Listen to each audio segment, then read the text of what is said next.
Constellation, Last Stand Media's conversational podcast, is brought to you by you. If you want to learn how to support our podcast network, head to patreon.com/laststandmedia.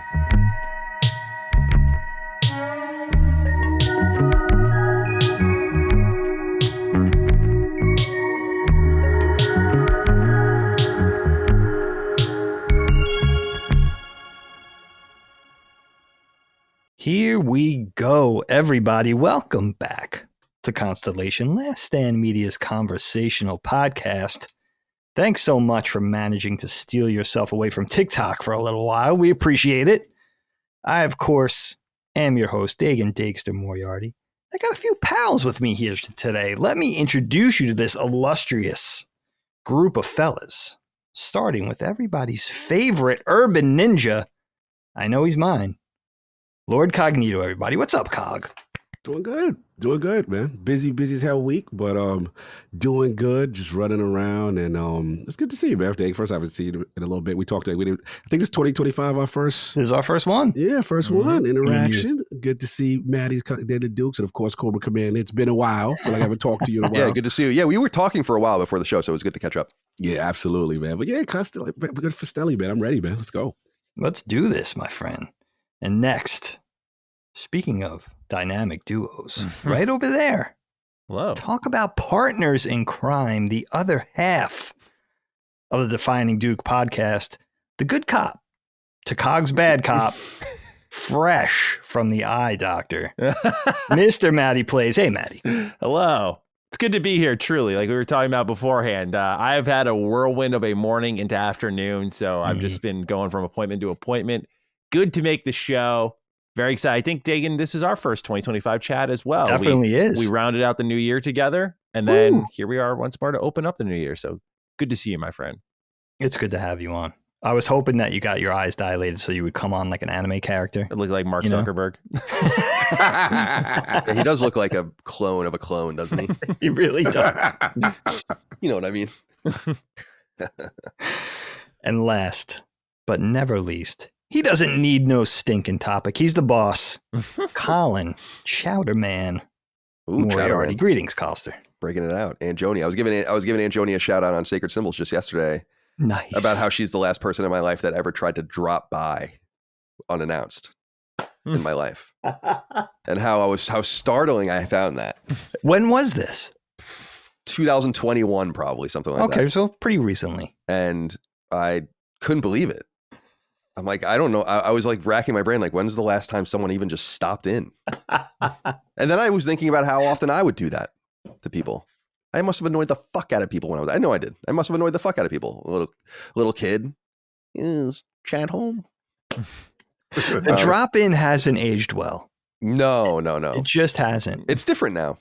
It's just a different era. My in-laws, we live close to Helene's parents. My in-laws, they don't do it a lot. I mean, I've been married for 20-something years. I could probably count the times on one hand that they've done it. But once in a blue moon, they do it, and it always freaks me out. You know, because it's very 80s. Yeah, it is. No one does it anymore. Right? And I don't mind. Aunt Joni, Helen and Charlie, you don't mind these people dropping by. It's just, it's off-putting. Well, you know, it's like somebody coming to you might not have minded. I minded a little bit. I love Aunt Joni very much. You know, I told you when I went to Junior's wedding, which I was very happy to do. Junior is our cousin, one of our cousins. And yes, his name is Junior. His name is indeed Junior. It's John, but it's John Junior, but it's Junior. We just call him Junior. Everyone does. Although I don't know in his life, like as an adult, if people do. I have no idea. Dude, someday he's going to be Uncle Junior. Yeah, that's exciting. That's amazing. Isn't he already Uncle? Oh, I guess he's technically, yeah, he's no, because his sister, our cousin Allie, would have to have kids for him to officially. No, he's your kid's uncle. That's like a second uncle, though, isn't it? Oh, yeah, I guess because it's my cousin. Yeah, but Jamie, our cousin Jamie, who lives around here, is Aunt Jamie, isn't she? Oh, yeah, you're right. Yeah, you're right. It's Aunt Jamie. Yeah, so it would be the same. Yeah, he's Uncle Junior already. Yeah. You're correct. There you go. Good Sopranos connection. But when I went to his wedding, I think I scored major points with Aunt Joni. You know? Oh, you're the only one that showed up. Yeah, everyone else copped out. Totally copped the fuck out. when I was so mad that I was so mad that no one else was going. He came to my wedding, so I was like, "There's just no way I'm not going to his wedding." It was really just cool that you did that. Yeah, but there's also just no way I wasn't going to his wedding. I mean, that was what I was saying. Is he went to my wedding? He can't not go to his wedding. Could I be honest with you? Yeah. You were saying that all along, like leading up to Junior's wedding. Yeah, I was trying to make like, everyone feel bad. And I was like, he's not going. In my head. I didn't say that to anybody. In my head, I'm like, he's absolutely not going. And you're the only one. You know what I mean? I stand corrected. You're the only one that ended up going of all the siblings. No, I was happy to do it. It was fun. It was good to see him. He was thankful, grateful, and everyone was grateful. But because you guys didn't go, when I realized that none of you were going to go for all of your bullshit reasons, then I put my shoulder in it. I'm like, I'm fucking going to this thing because I knew I don't. You're Aunt Joni's favorite, like totally. Oh, 100%. Right? Yeah, absolutely. well, that's true. And she treats me very well, and that's where Chowderman is why this is coming up because that's what she called me because I have a huge head. She never calls me Colin. I've never heard her call me Colin one time in my entire life. No, ever. you're In fact, they have like a little racing team in North Carolina. With old cars and stuff like that, and they have like these sweatshirts made for them. And she's making me one. I asked her to a long time ago, and she's like, "Do you want like Colin on it or Chowderman?" And I'm like, "Chowderman." It's got to be Chowderman. That's great. It's the name. It's the vibe. But dude, I scored so many points, so I feel good. I feel good in the standings right now. And I like Aunt Joni getting her flowers twice in 1 week. She's the best. Yeah, she is the. We have you guys have siblings? I'm an only child. Yeah, I know. Right, I have a brother. You have a brother, right? Yeah, right. There's 4 of us, and we do have standings with each other about like agreed upon scoring of where everyone stands with each individual person. Constantly. That's a real thing that we've done like most of our lives. Like I am my mom's favorite, equivocally. 100%. Yeah. It's disgusting. Dagan is my dad's favorite, unequivocally. Oh, I don't know about that. He said, "Oh no, you fell off the rank." Yeah, what are you talking about? Make the playoffs. Dad's favorites are in order of birth. You really think that? Yeah. See, it's I'm no matter how much favorite. we do this, it's always a Dad's least favorite. That's not true. And Dad and I have a great relationship, right? And it's all like I love Dad. He's one of my very favorite people. Like he's the only person I care who thinks about anything I do is my dad. Like as long as my dad's okay with me, I'm like, all right, fine, everything's good. But if all 4 of us were on a cliffside and we were hanging into a precipice, the chasm below, yawning, and Dad only had time to pick 3 people. Oh, 3, okay. I'm going in. Damn. You know why I think you're not? Because you're the youngest. I mean, but oldest to youngest, right? Colin and I are the bookends, almost 11 years difference. So Dad, just on the justification of Colin didn't live as long as Dagan, might just grab your hand. It's crazy. It's incredible. He would come to you first. So I'm not going to disagree. Totally disagree with you there. Makes Oh me yeah, feel I'm super. So I wonder if that's a common thing with families with a lot more, more numerous siblings where there's just no way I believe that my parents love us all equally. See, I only have 2 kids, and I'm so grateful that I don't have more than 2 kids because 2 kids is a different playing field. I have a boy and a girl. They're almost 4 years apart, and there's only 2 of them. So you could, even if it wasn't true, you could totally claim, I love this one for this reason. I love this one for this reason. And my kids are also very different from each other. But having multiple kids, like I would say upwards of 4 or more, that's a whole different scenario, So I don't know, but our mom claims to hate this game, but she secretly definitely loves it. And it's an ongoing thing with my mom. But Colin's always at the top. We're basically just vying for 2nd, 3rd, and 4th. Yeah, that's an easy game. That's an easy one. I'm like I have to try a lot harder with everyone else, And like I feel like Aunt Joni, I'm still probably at the bottom of her standings, but it's like I'm a bubble team now. Like I'm not in the basement anymore. I pulled off a few wins, and I'm like threatening to get in. Crack the rankings. Yeah. This really is a ranking system. Like this terminology is incredible. It's hilarious. It's hilarious. It really is. Yeah. I don't know. You might have moved up in the standings with Aunt Joni. Well, You could be in the number 2 spot at this point. I don't know about that. That seems ambitious. You think? I don't I'm know. really bad at keeping in touch with Angioni. So I'm even saying you could be vying for that lead spot at this point. I don't keep in touch with anybody, so That's true. On those grounds, you're not going to get an advantage. Well, listen, I'm psyched to have this group with me today. Now, looking at today's topics, trying to pick an order here, but I think this is a kind of a no-brainer. Matty, your topic is a really thoughtful one, very exciting. I don't think we've ever had a topic approaching this before. And I think this is a good icebreaker topic, kind of get us off of our podcast asses over here, get the juices flowing. Sure. See what I did there? Get the juices flowing. Also, oh, hey, what's the hat, by the way? Is that like a Japanese baseball team? I feel like I'd ask you this. This is the Hanshin Tigers. Oh, okay. Japanese ball team. As I understand it, somebody's going to correct me if I'm wrong here. They are the New York Mets to the Tokyo Giants. Like the proverbial constant, stepdaughters of baseball, like the other big market team, but can't hold a torch to Yomiuri Giants. Some of us are just drawn to the underdogs forevermore. Yeah. Underdogs, second favorites, right? We have 2 Mets fans here. Yes, I heard that Japanese league's expanding. There's a new team, the Los Angeles Dodgers.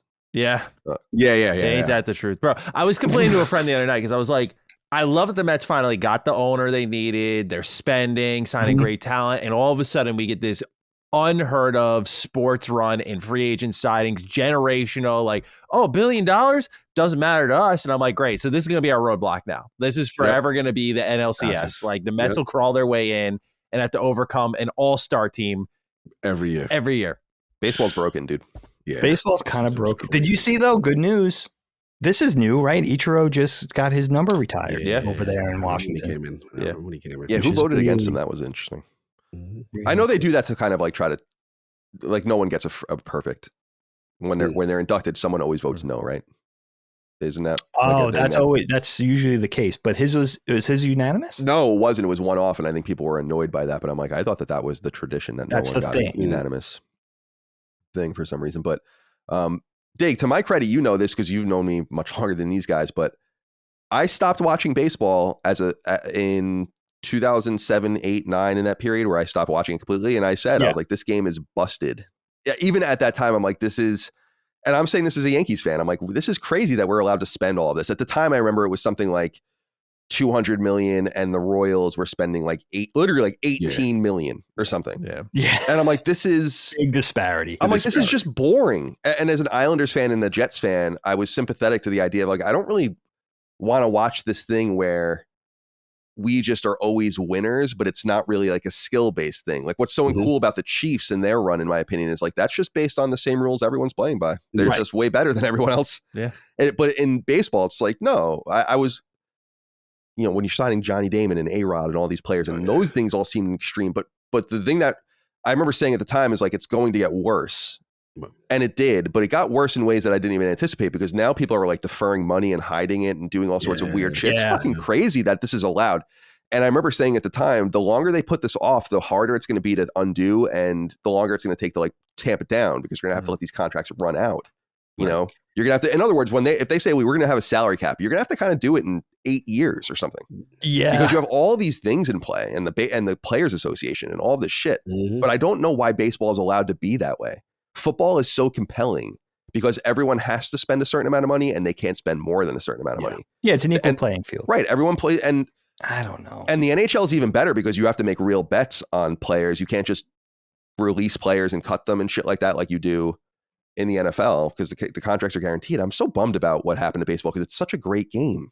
It was fun for a little while, especially as a Yankee fan. But now I see, things kind of came out in the wash. You know what I love about you going out, though, Kyle? You went out right before Jeter went out. Like, if you had to pick an era, because baseball, as a Yankee fan, baseball's a little piece of my heart's gone with Jeter. I mean, he was a player of that caliber. Yeah, I agree. mean, even non-Yankees fans have to acknowledge that. Yeah, you know what I mean. Something very special went away with Derek Jeter. He's clutch, especially as a New York Yankees fan of the Bronx, right? Very fundamentally sound player. Maybe, who knows? I don't know. You know what's funny though about that? Even with all those problems, I feel like baseball rose again in popularity a little bit. It's nowhere near NFL, but I feel like it's a little better than it was maybe 10 years ago or so. You think? It's a snooze fest to me, but I think it's more broken than ever. Yeah, like I just. But in terms of popularity, just in terms of fan. Yeah, I feel like when I see, because I don't really watch any games, but I'll watch some playoff games, but when I see like the stadiums, I'm like, I don't remember it being like this. Like I remember it being like, it's a random Thursday in July. It's half full. Yeah. But then I'm like, I'm watching a game and I'm like, there's literally no one there. And then I'll sometimes look at the box score and it's some bullshit where it's like 9,000 or whatever. I'm like, bullshit. Maybe 900, And I'm not even talking about the A's or something, but like or the Marlins or something, but other like random teams that would draw more. Small market teams, yeah. I just, I'm bummed about it because I think, first of all, shout out to my favorite player of all time, Andy Pettitte. He was my boy. Great player. I always loved the lefties. And I loved being a Yankee fan. And I'm a Yankee fan. I'm naturally a Yankee fan. I'm inclined to be a Yankee fan. But I just won't give it until they fix the league. I just won't. And I've been pretty strict about that because it's not like soothsaying. I think a lot of people saw it coming, but I'm like, it's exactly what I thought was going to happen. It's that Soto guy, didn't he sign like almost a $1 billion contract? Biggest, he did. Come on, man. That's right. I haven't talked to Matty since this happened. That's just so crazy that you would put that much money on the line and guaranteed money for a baseball player. Like, I think we have to like look. It's almost like Congress needs to get involved or something because of the. I'm serious because this is a real thing where the leagues are allowed to operate. And this is more, the NCAA is the biggest example of this most recently, but they're all allowed to operate because they have antitrust exemptions. Mm-hmm. And Congress does and has gotten involved many times to structure things that were going wrong with like the Players Association or free agency. It's crazy to think that when we were kids, like free agency wasn't even a thing. Mm-hmm. You weren't allowed to play the field like that. Right. And so, and obviously Congress got involved with the NFL last, like, let's say with like the CTE stuff. Yeah. But you see something so busted where you're like, what is the economics of this? How does this even make any sense? Why are you leveraging your monopoly to allow individual teams to outspend their competitors in such an extreme way that it creates such a permanent imbalance? And I know people will say like, well, small market teams have one. And it's like, yeah, but it's a mathematical thing. It's fucking weird. And it's weird that it's blown up so much. I remember what did A-Rod get? Like a $200 million contract? And that's everyone was like, that is insane. I remember even thinking, I'm like, whoa. Those are the Rangers, right? Yeah. Right. Exactly. Yes. And then offloaded to Seattle via the Bronx. But so to me, I'm just like, dude, $1 billion for a person is just, it's broken. I mean, but someone's got to come in and be like, you need a salary cap. You need to fix this. This is disproportionate and unfair. Yeah, when the Mets is doing it. Why y'all concerned now? To be fair, that's what I was saying. Like, this goes back almost 20 years for me. So because Dagan knows, because we would talk about baseball all the time, where I'm like, I find this boring. Like, there's just, we make the playoffs every year. It's rare that we ever lose in the first round. It makes everything anticlimactic and boring. That's why the NFL's popularity is so much higher, because literally, it's more chances for anything else to happen based on the schedule of the playing field. I definitely hear what you're saying. And what Matty said is true too, in reference to like, now the Dodgers have become the new evil empire. It's like, it's crazy. You're right. The system is busted. I understand it though. Like, from a fan perspective, right? The original intent was to ratchet up the excitement. Right. And because of that, you exchanged excitement for parity. Mm-hmm. Right. So now you need a little parity restored. And we're also maturing. Like, for kids, it's really exciting for a kid in Flushing to get Juan Soto. Oh, for sure. You know what I mean? Like, they just want him on the team. And you know what? I will say this about Soto. I've been following baseball since I was a kid. I think pound for pound, this is probably the best person at the plate maybe who ever lived. Judging from last year's performance, that guy could not miss. I mean, he was not streaky. Yeah, like, something about his confidence and his ability. I've never seen anything like that. High quality. In my life. If he could maintain that in Queens for just one more season, if he could do what he did this year in the Bronx over in Queens, this guy is the real deal. Yeah. You know, you can't get him out. I mean, it's freaking almost impossible. I've never seen anything like that. You know, even look at a guy, you know, batting back to back with Aaron Judge. See how talented that guy is. Yeah. And the strength and everything. Juan Soto's on a whole different level. I was just surprised really he left think for so little. You know, like he's not getting paid that much more by the Mets. He said he saw a brighter future in the Mets. So, you know, that was And all those the family tough pill to concessions. swallow for a lot of Yankees fans. Is he was like, you know, I see. I didn't know that. opportunity to That's win. interesting. Yeah. Yeah, because I was just surprised by that. I've always thought there's an allure, obviously, to the Yankees, but we all grew up in an era where, I don't know if you guys feel this way as Mets fans about the Yankees, but like I didn't care about the Mets. It wasn't that I didn't like them. Like I hate the Rangers.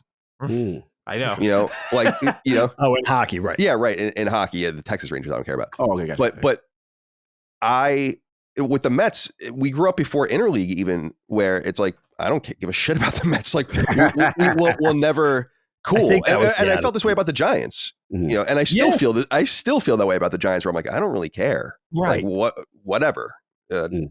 I And get we that. play each other every 4 years or whatever. But it's a little different now that the teams play each other. But I'm not a Mets hater. I've never really been a Mets me hater. either. I want them to Not do at well. Actually, the only time I remember really being against them was the clobbering in 2000 in the Subway Series, Mhm. and that was like, yeah, good. Mhm. But other than that, I'm like, and the 1986 World Series, which I don't remember. I was just a little kid, but that is specifically is like an amazing story, and I love it. Yep. So- yeah. That was my introduction to baseball. Yeah. Oh, So to me, yeah? I want to be Yeah. clear. I'm not bringing up Soto to bring up beef because I really I feel no beef with Mets fans. I just don't like. I hate the Red Sox. Yeah. There you go. Like that's who I hate. Yeah, I hate the fucking Red Sox. Just like I hate the Patriots and I hate all. Of course. But, dude, hockey. So hockey. You know, I say this to Mike. I'm like, I don't really care about the Bruins. Right. Like, Isn't that funny? it's like we play them 4 times a year. I want to win, but they're in the other division Yeah. and have no effect on me. Like I hate the Capitals. You know, I hate the Rangers, the Devils. So it's all really quite geocentric around the specific team and their relationship with the other teams. I'm not a hater. Yeah. I just want to be clear about that. Not I'm about a hater. this, I'm anyway. glad that I was happy the Mets made that signing because it does create It was an a new imbalance in day for power. us. It Right. was a new day for Right. us. We're like, we don't shop at Walmart anymore. We're actually competing. We actually got a player the Yankees wanted in their prime. It was a big deal for us. Mhm. Yeah, that's huge. Yeah, it's cool. It's super cool. And I know so many Mets fans. I'm friends with so many Mets fans, including you guys and others. Ramon's a huge Mets fan. Yeah. So I'm Really? I didn't pleased for know. everyone. Okay. You guys got a quality product. Yeah. He's going to go over there and perform 100%. Like he's not, Yeah. I mean, the worst thing, if you really delve into the deal, like seeing all the concessions they made for his mom. And his Oh, mom yeah. The sweet, this and that. on the jet and everything. He bent us It's over pretty obnoxious. bad, yeah. Yeah. But if you're talking about just a player's talent, Yeah. dude, he's just getting started. Hopefully we get some For all legit intents pieces and around him. It was surprising to hear you guys talk.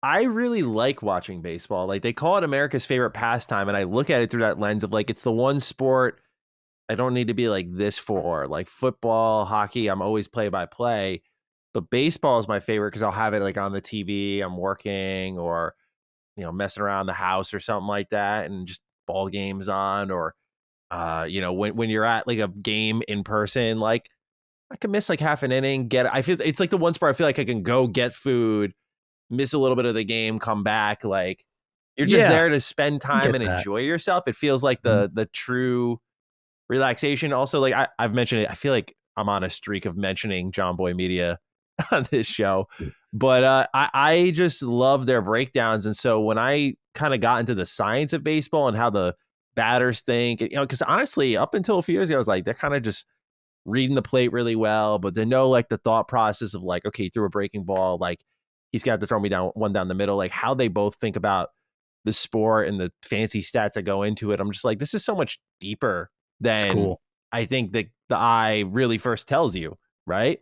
And so it's grown my love of it, where it's like my favorite to watch. Like I find hockey, I love hockey, but it's so fucking one note because the same coaches have circulated that league for generations, where the play styles don't switch. You just don't see it. They all say the same fucking thing. Like none of these guys, I found brick walls with more personalities than hockey players. I say this as one myself. Like it's fucking insane. Like they all just say, yeah, we got to get pucks deep behind the net, work hard, bang the body. I'm like, dude, say something fucking new. Yeah, I've been watching this Mike sport and for just like 15 years now. It's the same awful. fucking thing. Like, yeah, don't Mike even and I take the say the interview. same thing, dude. I'm so happy to hear you say that. I hate it. Where I'm like, why even bother doing these interviews? People love football because these guys just speak. They got heart, but hockey players are fucking robots with skills. It's awful. So I'm just like, I'm so over watching hockey at this point. I'm just like, I need a little bit of something to grab onto, right? Like I love Soto because this dude will be in the playoffs hiking his cup while he's like staring you down on the mound. Like there's a level of sass and angst there that Totally. I love, dude. Like I love those because we've got away from rivalry sports. I'm not saying got beat the shit out of each other, like, you know, throwing Don Zimmer down on the mound when it was, you know, I'm not asking for that. With a Pedro. Oh boy, I don't want to go down that road. Yeah. Wow. I remember that. You know, but I'm asking for a little bit of zest and I feel like I'm not getting it, you know? So yeah, hockey, man. Just he bugs brings me. a little life. Soto brings a little life, right? Yeah. Pitcher throws a strike by him. He nods like, all right, let's see what you can do on the next one. Like, is there something there's a really competitive kind of spirit to it special all. about, you know, and all the negatives you guys are saying too, like everything that kind of went wrong with baseball and culminated in the high-powered agents and the ridiculous contracts and the steroids and the juicing and everything. Like what Matty's saying, the basis of America's pastime, that game, the brilliance of that game, and how great of a game it is, that's still at the foundation of everything. So if you're a baseball fan, you got to get through all that kind of weed through all that kind of bullshit and hope for a better day with all that kind of crap. And a lot of it has turned around, but you know, at least the essence of the game is still intact. So there's that, you know. But yeah, man, I don't know. We talk about baseball a lot on this show. It's good. No, talking about baseball is fun. I agree with you completely, by the way, Matty. Like, yeah, from A ball up, I'll go to like any game. Yeah. And that's so true. It's just fun to watch. Like we had a local team near us that was like AA team, and I just love to go just to watch. We Dagan was kind of gone by the time this team was around on the island, but we had the Long Island Ducks nearby. Oh yeah, and they're like an unaffiliated A team, and I would go to games pretty hard often. ticket to get still. Yeah, it's fun. Like there's just like little things for kids to do around there, and like pitching contests and all this stuff, and cheap hot dogs and beer. Near me. Yeah. Independent league. Yeah, right? yeah, right, exactly. And it was fun. A few thousand people maybe, and I like that kind of thing a lot. It's funny hearing you talk about hockey being boring because I agree. Like the Islanders are very boring right now. They're also bad, but the style of hockey that they're playing is really boring. And it reminds me of, I'm not a basketball person. I love basketball as a game. I think it's awesome. I just don't follow the NBA really. Is this idea that the NBA, like basketball at a high level, has been solved in some sense? If you guys have like with all the 3-point shooting and how the scores are going higher and higher and how this is kind of ruining the sport, but it kind of suggests that the rules need to be changed or that the sport as it exists has kind of been solved. In terms of what you're at least supposed to do. You have to execute, but like you should just shoot tons of threes. Yeah. And it's interesting that someone figured that out. It reminds me of Saber stats in baseball and the revolution 25 years ago about all of that stuff where it's interesting how it kind of broke a sport though. That's a good point. Yeah. I think they started the Steph Curry era and the infatuation of that, and then the big men all shoot from the outside down. So it ruined my passion for the game because I missed defensive play as well as post. No one goes in the post. The big men don't go in the post. So it's just a completely different era for me. So I do struggle with it, man. I'm just like, get rid of the 3-point line. It didn't exist for a long time, right? Didn't it come in the 70s or something? I think it was the 70s. Late in the 70s. Because I read some people, I mean, I don't know shit about basketball theory and what real basketball fans think. There was some idea of like making it, I guess, bigger, but you can't really make it bigger at the edges without making it unequal and so like bulging it out or whatever. And I think you just get rid of it. Just have 2 point. Every shot is 2 points, and foul shots are 1 point. Just they love the allure of the 3-point shot. Yeah, I'll just say that I hate basketball. I despise it because it's the new soccer to me in the sense that the foul drawing is out of control, bro. Steph Curry ruined the sport. He's a brilliant player, but bro, the amount of times I watch this dude go up in that prime era where they were like running championship after championship, just goes up, leans into the guy. He's like, and throws the ball up in the air. And I'm like, the flopping. And then it's like the ref's playing the game too. He's like, okay, I should blow my whistle now because you looked like, whoop, you got hurt. Okay, hey, 2 on the line, please. It bugged the fuck out of me, dude. I watched it a little bit when I got into sports betting. I was like, okay, I'm gonna try this sport out from a new angle. And that's when I knew I had a problem, because I was like, I hate basketball. What am I doing? but I was watching. I was just like, this is the most infuriating sport to watch. It is stop and go traffic. I would rather sit in that, quite frankly, than watch basketball blow the whistle every 15 seconds. College basketball is great because that's a lot more. It seems loosey goose, but professional basketball, can't do it. I'll never do it. I used to Matt, be a huge Celtics fan growing up. So I watched them when I think it was you were 04.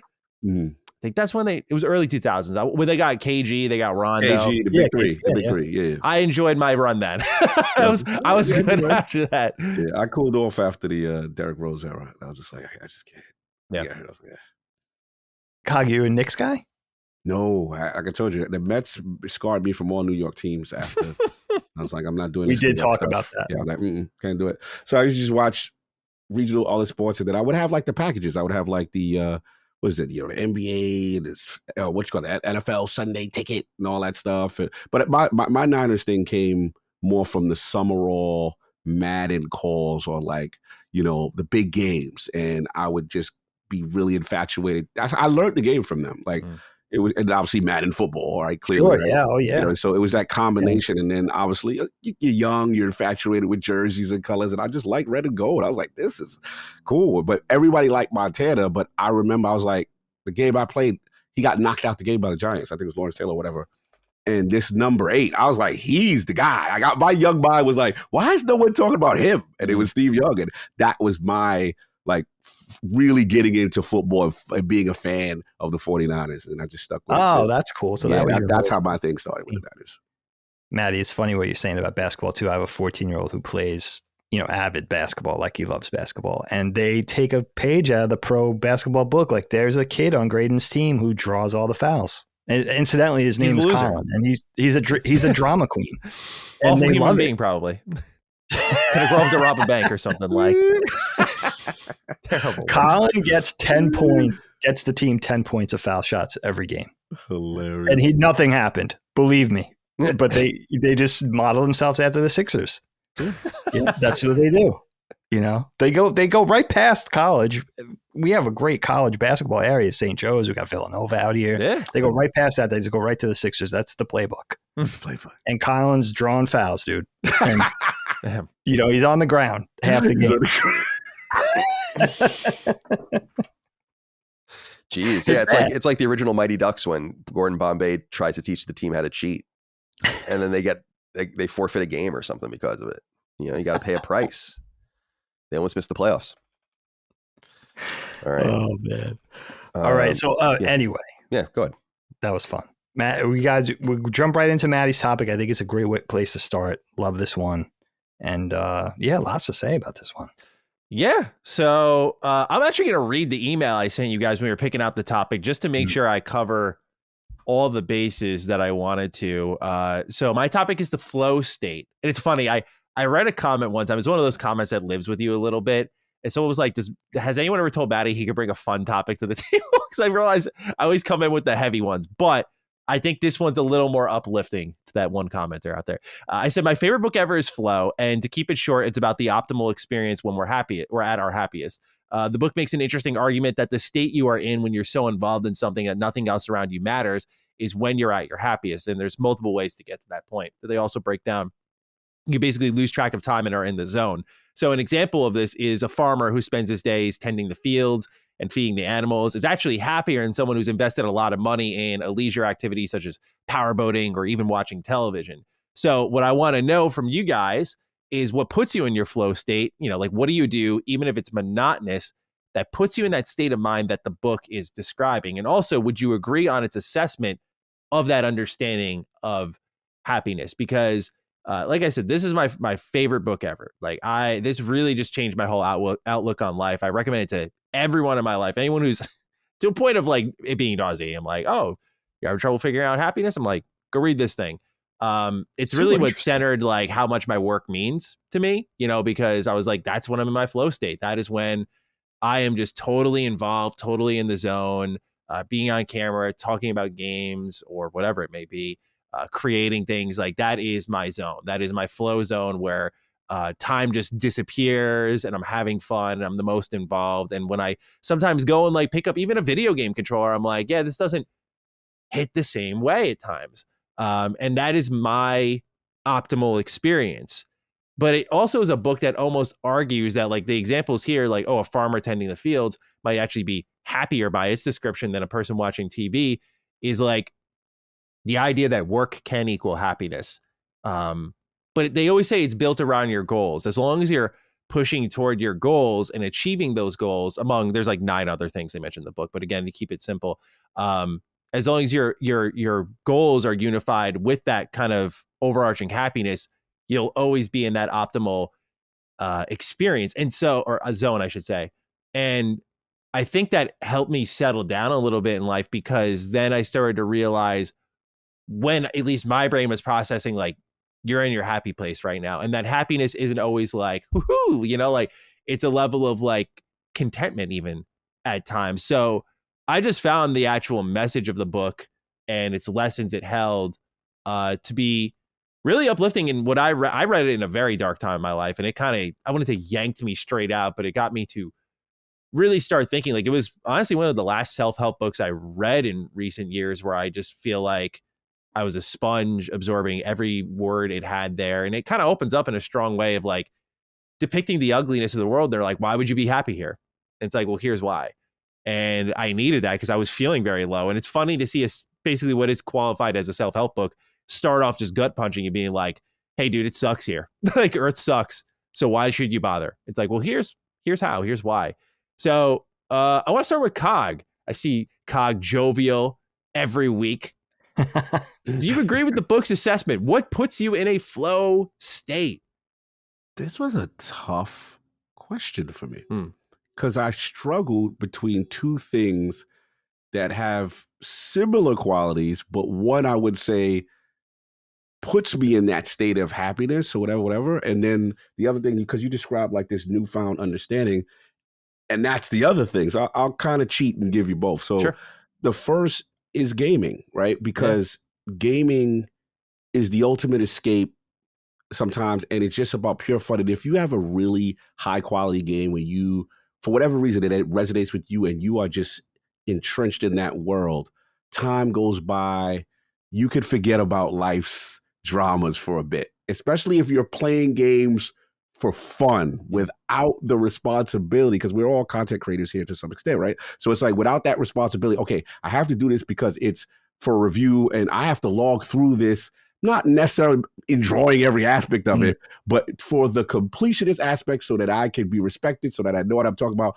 That's kind of the work part. But sometimes, and me and Matty, we've had this discussion where it's like, sometimes you just need that comfort food game, right? Where you're playing it for pure pleasure. This is what you want to do. There is no responsibility. There's no content I have to do associated. And sometimes those are the best experiences, right? And I notice as I'm getting older, even though I'm this weird extrovert introvert mix, there's times where I'm very social and I'm like, yeah, come on guys, let's play together. And other times like, okay, I don't want to deal with anybody. I just want to be myself. And I just want to just rap. I don't want to talk. And that to me lately is where I've been, right? So that's the first part. But to the flow state part, it is the gym. It is the gym because, we talked about depression and we talked about dark parts of our life. And, I was always a skinny kid and I was always, I wasn't like picked on anything. I was the cool kid that hung with the jocks, but at the same time, I had the geeks as friends and stuff like that. But I remember when I said to myself, because people are like, yo, you should work out or do that. And I'm like, I'm not doing this to impress anyone. When I decide to do it, I want to do it for me, right? And then seeing me build myself and seeing your body transform. And you're like, yo, people who know me from elementary school, like, holy shit, like, bro, you don't even look the same. Like they're like, bro, like, this is crazy. You know what I'm saying? Like, how much you've changed and stuff like that. And it's also, for me, like, it's a de-stressor. There's no matter what I'm going through, it's my temple. It's my sanctuary to say, okay, even with running or whatever I'm doing, I'm building myself up, and it's almost religious. Like, I gotta do it, even though I don't want to do it. I gotta do it because it's gonna get me out of any dark place mentally. It's a reset every time I go there. Every time I go there, it's a nice reset. And then lately, I do my little additives. Y'all see what I put on social media. The little those little like tracks sometimes help me get through. I remember music and stuff and things that I'm going through while I'm like on the treadmill and stuff like that. And I think it's the sense of I put in work. I put in some real work to improve myself, to get through, helps me with my day, helps me with rest. So it's a combination of both, man. I can't pick one because both are so essential to my flow state, so to speak, so that kind of thing. But I would think that gaming is, clearly the more fun thing, right? You know what I'm saying? No question. But the gym is needed. It's if I didn't have the gym, I worry where I would be mentally. To be able to keep a positive outlook sometimes and good energy and stuff like that. I think I'd be a much darker person. You need I think that. so without it. Yeah. You need it. You really need it. That's so healthy though, Cog, to find something like that you require, and honoring it. Not depriving yourself of that thing. Yeah. I generally feel bad when I don't get a chance to go. I'm like, Dan, you're letting yourself down. And then me and you talk about, like, we talking about health. I'm like, you're a fraud if you don't go. Like, like you talking all this and you ain't doing it. You know what I mean? So even if I have a slip up a day or two or here or there, like I put it back on myself to pay it back. Like, you gotta, you know what I'm saying, get back in there. And that it's done. It translates to other aspects of life for me, and it really helps me. So, all right, Colin, what about you? Yeah, I'm writing some notes here because you've all said interesting things so far. The gym I can totally relate to in some sense because I lift weights, but I'm more into cardio, and it's really fucking boring. It's super boring. And because I do either in half an hour or an hour a day, depending on what I want to do. And I need to like figure out how to lose myself in some sense. So I listen to like really loud music, or I'll listen to like a compelling podcast or something and try to get into that state. But I guess the commonality between all the things I wanted to talk about is that I feel like I'm more incapable of being in some sort of flow than probably ever. And if anything, that I'm probably most in my focus space where time flies and things are going well and stuff, where I'm actually podcasting, which is interesting, or working. The gaming aspect is funny because I think I'm permanently broken in some sense in the way I play games. And I actually think I've been this way for a long time. I think if you have this need or want to write strategy guides, for instance, when you're just a kid, then you look at games a certain way as things to be kind of beaten and completed and 100%ed and all of that. And I have a very, very difficult time interfacing with games without doing everything in them. To me, it is strange to play a game and not care about getting the collectibles, or not care about the intel, and not care about the trophies or the achievements and all of these different things. And I know that I am in a deep minority. You can see it just from achievement and trophy percentages. I just beat that game Trepang 2, the FPS, and got all of the intel in the game. And it's literally 1% of people that played the game got all of the intel. And it goes to show you, it's like, yeah, the granular way you interface with these games is not normal. And to interface with games at that level, you need to look at guides, and you need to study things and look at maps and all of these different things. And so you're not really ever fully in the game. But I've played like that since I was a kid. And I think it stops me from, unless it's like a Mega Man game or something where I really know it, it's hard for me to lose myself in something really. And the only stuff that I really lose myself in are the rare, typically AAA game, like a BioShock or a Last of Us, where I know I'm going to play it multiple times and I don't care about any of that stuff the first time through. But usually because, like what you're saying, Cog, about needing to play things and be taken seriously, and people can track that stuff, and they look at it all the time. It's like, yeah, I need to keep going. I just need to play things, and I satisfy some sort of OCD in me by playing these games completely. And by the way, the gym thing, before I move on from that, I fucked my arm up lifting weights, and I'm going to the doctor on Monday I don't know what I did. It's in like my elbow or something. Wow. Tendon, pull, muscle. Yeah, I don't know. Like whenever I pick anything up with my right hand, it hurts. Like were you adding in more here. weight? Were you like ratcheting it up, dialing it up a little Yeah, bit? yeah. I'm lifting like heavier and heavier weights, and I'm sure I'm like okay. not doing. No one's like taught me how to do this, so I'm just like doing it. But I've been doing it for a few years without injury, so we'll see. I'm disappointed because I feel like I was actually making gains. Yeah, and they're kind of eroding because I'm not able to like do it as well anymore. It's disappointing, actually. No, I hear you on that. Injuries sucks. You could be a kit bashed action figure though, Kyle. You could have a enormous left arm now. Right, And right. have like a T-Rex right arm. This is a good opportunity for that. Yeah. Totally. And there are some lifts that I can still do, but I feel like I'm exacerbating it whenever I do anything. And I was, Micah was the one who's like, you really just need to go to the doctor because I just ride things out whenever anything's wrong with me. I do. I do that too. It's like, oh, this hurts. It's not good. See what happens. And it goes away. No, Kyle, we got to work on you, man. We got to get you to the doctor, bro. This is the eyes. Come on, now. This is two things we talked about today. Yeah. I know. But I'm like, this will go away. Right. Actually, it was snowing recently, even down here. And I like totally fucked my back up shoveling too. I'm like I was using some muscle that I don't use. You don't normally, yeah. That was all. The only other thing that I think the thing that I probably get closest into like some sort of flow where time flies, things are like I'm content, content is good, and it is a workman thing, which I'm glad you brought up because I think that's obviously the key is writing. Oh, yeah. But I just don't write very often, and I'm not anymore, and especially with the creative writing stuff, like for the games, I'm not a note taker really with that, which is surprising because I love taking fastidious notes for other things. But I basically just think about shit over and over and over again. And then eventually I'll just sit down one weekend and just write the entire thing. And, in like 2 6-hour sessions or something, I'll just like write it all. And I feel like that's probably the closest I get to it. I'm not a writer that builds. And, I like to, we're working on a game, like a prototype at Lilymo that Barry's calling Spear Game.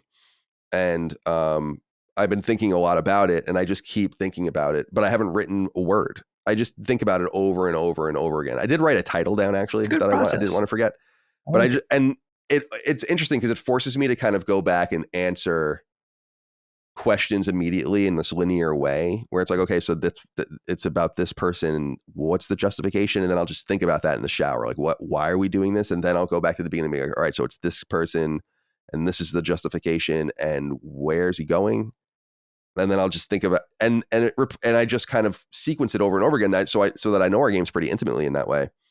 And I think that's probably it. But yeah, podcasting is an interesting thing too. I'm really grateful for podcasting because what could be mega distracting, and I think is mega distracting to some people, which is like having access. Like you could just podcast and do whatever you want. Yeah, I've watched podcasts where people are clearly doing whatever they want. 100%. Yeah. To me, I love having conversations, but I think when you're having conversations with people, you start losing focus. In my mind, for either you're bored or whatever, which is one thing, but tangents. Someone says something and it's like, oh yeah, I think this person was in that movie. And then you move on. Right. But in my mind, I'm like, wait, was that person in that movie? And back in the day, then I might get distracted and then I might miss 15 seconds of what's being said, or I might just tune out. In some irony, the access that we have to just look things up, I'm like, keep talking. I'm going to look it up right now. I always do that on Sacred Symbols, and answer questions, and it satiates some sort of distraction where I'm actually more focused because of having access to all this stuff. So it's about tempering, like just reading random things or but rather just using them as tools to stay engaged. And I think that it allows me to float. It allows us to do these really long podcasts, which I think is cool. So yeah, I hope that answers the question. That's what I came up with. Yeah. What you said about writing connects with me. I love writing, but I have a somewhat similar approach. I have like what I call a idea vomit place. And it's just a note in my phone. And when I think of things, the most random shit, just like write it down. Because in my head, I'm like, you have a 5-second window to retain the complete purity of that idea before it goes away. Just wait till you get older, Matty. Right? I think that's a struggle of an artist. Wait till you get old. Wait till you get older. And so I immediately write it down every time. I'm like, I'm not taking any chances because I've had those moments. I was like, I'll write that down later. And then I'm like, fuck, what was that great idea I lose it. had that could have defined everything? So I write it down. And then Annoying as fuck. when I sit down to write, I bullet point things. I'm like, okay, the player's gonna do this and this and that. And then I open up my idea vomit. I'm like, okay, how can I fit these in?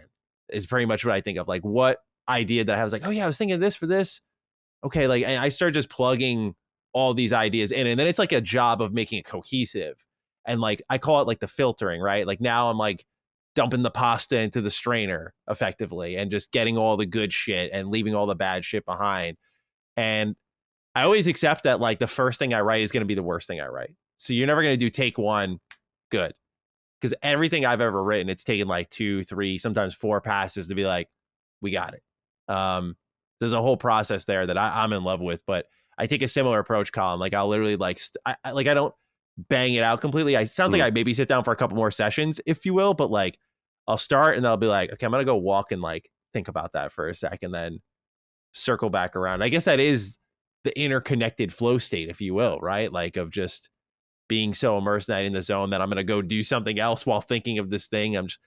It's the occupation of your brain at the end of the day. Like if you're occupied, are you happy? Dag, I want to hear from you because I know you do art and whatnot. What brings you into the flow state, if anything at all? Is it your work or is there something else? Yeah, man, this one really got me off on a lot of different tangents, man. I love this topic. First of all, Matty, I have to say, I never pegged you as a guy who always brought topics that weren't fun to the table. So you tell that commenter that the Dagster sent there was you. a degree of me that was like fair. I was like, I definitely don't. I never got that from you. I was like, I definitely bring in the heavy-hearted ones, but that's just where I don't know. I think that's my natural disposition. I'm always like, it's pretentious as fuck, I guess, right? I'm just like, what is thought provoking? You know, that's it's just a genuine Matty thing, but I never think they're boring or not fun. Well, thank you. No, never got that. Never got that vibe at all. But thank you. This is an interesting one for me because I know exactly what this is, but I never knew it was called this thing. Now you sent the email, go on YouTube. This whole flow state thing is like an actual thing. And I'm like, wow, I'm putting a name to a face here. Yeah. This is pretty incredible because you know what? The first thing I thought of, Matty, you and Cog might be able to relate. I'm not sure about Colin if he could relate to this because as a passenger in a car, I'm not sure it applies. But this happens to me a lot where I'll get in the car, I'll go someplace, I'll arrive at said place, and I'll be like, what the fuck just happened? Like how you get that sense of like, how did I get here? You know what I mean? It's like you zone out. You know, I don't know if it's a focus thing or concentration or drifting off, but you could do this 20-minute drive. You missed whatever they were talking about on the on NPR. You drove through 4 towns. You don't even remember being on those streets. Now you arrive at the place. And I only bring that up because it's a similar thing to what I'm going to say about the things that make me feel like I was in a time warp. Like the things I'm doing that make it feel like time just flew out the window. You know what I mean? I have 4 of them, but 2 very specific ones. But it's weird for me to think of these things as intentional because for me, it just sort of happens. In other words, when I'm engaged in these specific activities that I'll talk about, I only feel like I realize that time is flying out the window and I lost all sense of like time and space and everything. Once you're in it, it's not something I go into. These are not activities I go into consciously trying to get into a flow or, capture this flow state. It's just this organic thing of it's a state of mind it's a state I find myself in, and I think it's kind of like, it seems to be this mix, although it's an elusive thing. It's hard to articulate of like obligation, enjoyment, work ethic, focus, concentration, and maybe even like a little natural ability and talent. Because I'm not sure, like when I'm engaged in one of these activities, as opposed to something I have no tendency or no talent at, like rebuilding an engine or remodeling a bathroom or doing random household chores. Those aren't things that are going to make time fly for me. But when I'm animating, especially animation, now there's to some degree drawing or working on illustration or something, things that I enjoy doing that I'm good enough to get paid at, right? So there's some degree of talent and skill there.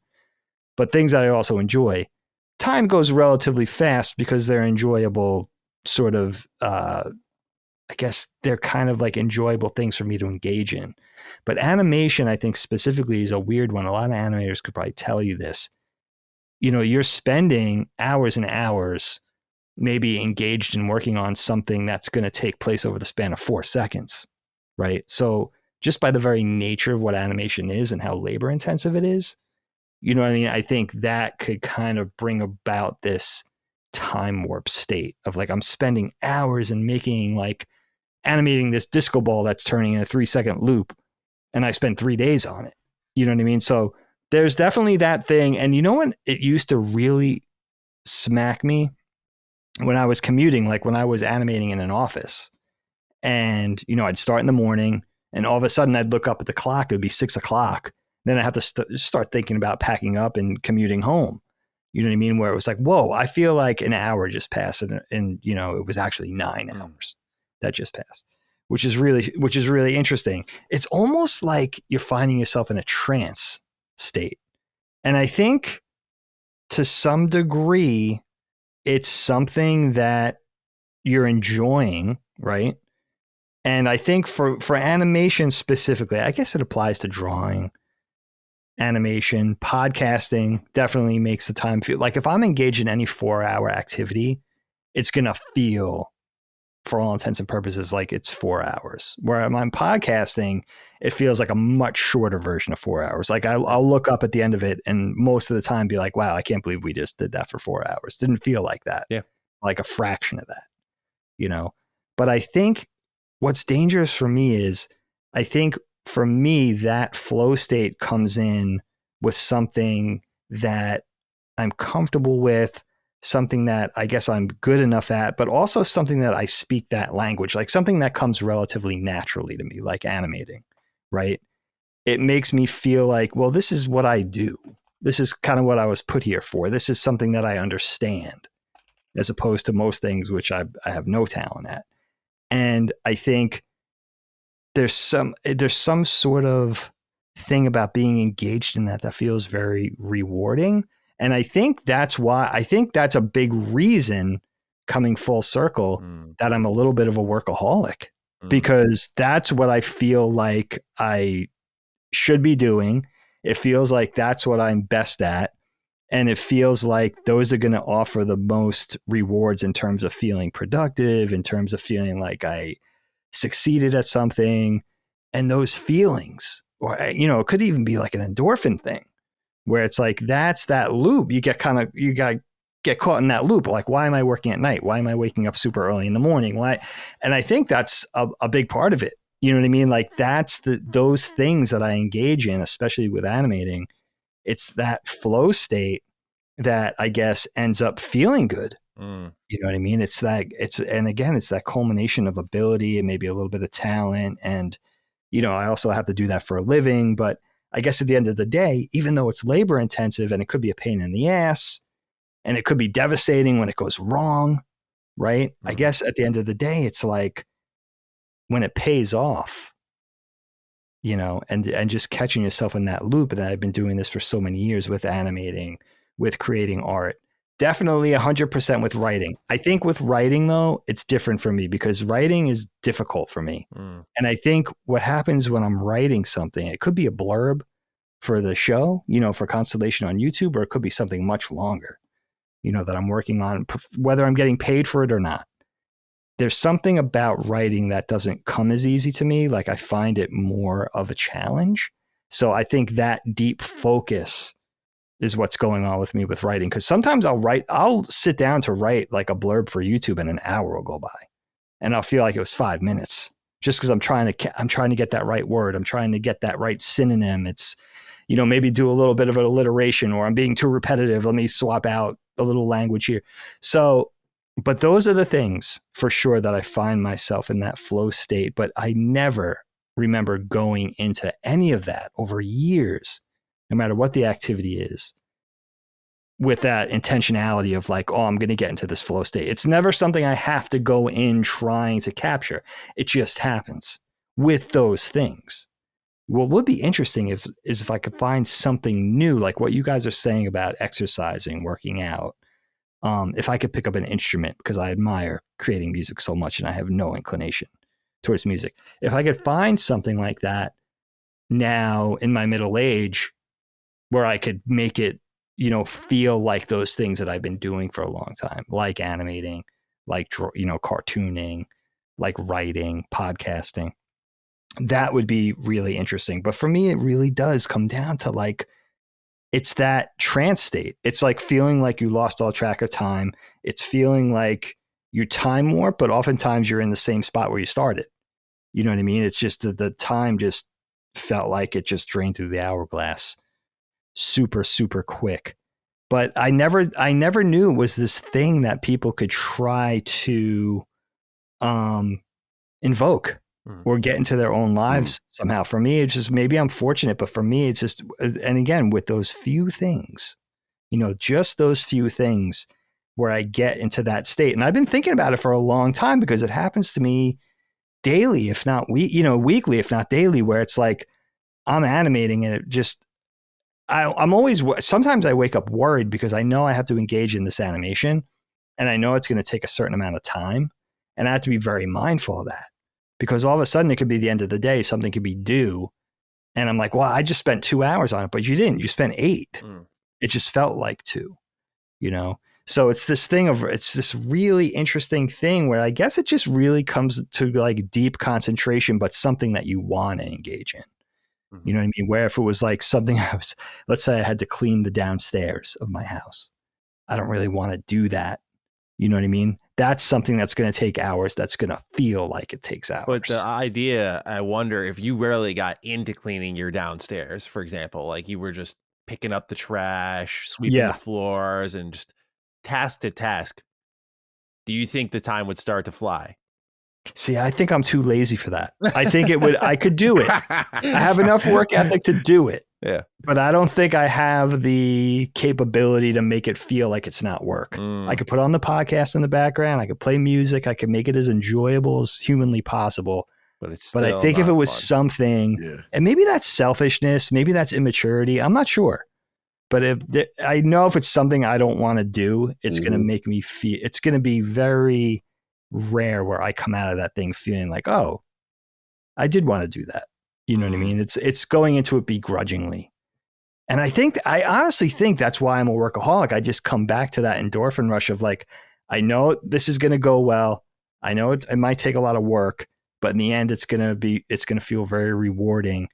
And you get caught in that cycle of like, this is what I'm supposed to be doing. This is what I'm good at. This is what comes easiest. Right. And it's not going to be like a complete mess at the end, most likely, it's going to be worth the hard work. It's going to be worth the time spent. And that flow state is something I guess I've been doing and for a long time, not realizing what it was, not even really having any idea what that was. Now, what I'm interested in is how people could kind of grab hold of that and try to incorporate it into their lives. Cause that's not something I know. I don't know what I'm doing. It just kind of happens for me. Again, it's that lack of intentionality, but it's pretty fascinating. It's a fascinating thing. Yeah. Once you're conscious of it, I wonder if it's for me understanding the label. Cause it really does just like materialize a thing we've all experienced at one point in our lives or another. And the book's really like a deconstruction of it. It's like, well, how do you get there? Right. And like one of the arguments they made, I am paraphrasing. If someone's read the book recently, they can fully correct me. But there is a chapter where they talk about a guy who's like stranded on a raft and that he is arguably more happier than someone just sitting there kind of melting their brain watching television because he's like deeply engaged on cleaning the bottom of his raft. And that's all he's focused on right there. And I think that's where the book can admittedly get extreme. But I guess that would be part 2 to my question is what you all just described are like, the gym, they're all things we like doing, but I guess is there a monotonous task that you find yourself now you have that label in mind where you get into that zone, right? For me, it's like vacuuming the house. Like I do find myself eventually my brain just shifts off the task to thinking about maybe content or whatever. And all of a sudden, like the whole house is fucking vacuumed. And I just was like, I got some stuff done, house is clean. You kind of walk away feeling good about the work you put in. And, you got your brain got to go off track a little bit. almost like you relaxed your brain a little bit, just thought about some other stuff, like give yourself that room to think, like, is that in a sense the optimal experience? Not that in particular, what I just gave you, but that ability to immerse yourself fully in even the most mundane life has to offer. Can that be happiness? Could you find happiness in that? Oh, I think it could be. Like, I'm not saying you're doing it with a fucking smile on your face, cleaning my floors, but you walk away just like, okay, like, cool, you know? It's a good one. It's a good thought. The only time I can think about that is I think kind of what Dagan said in reference to writing for me. It doesn't, I'm more of a conversationalist, so writing for me is tougher and then to organize my thoughts in a way that I want. But it's one of those things that it is mundane, but when I get going, I could kind of get in that state. Sure.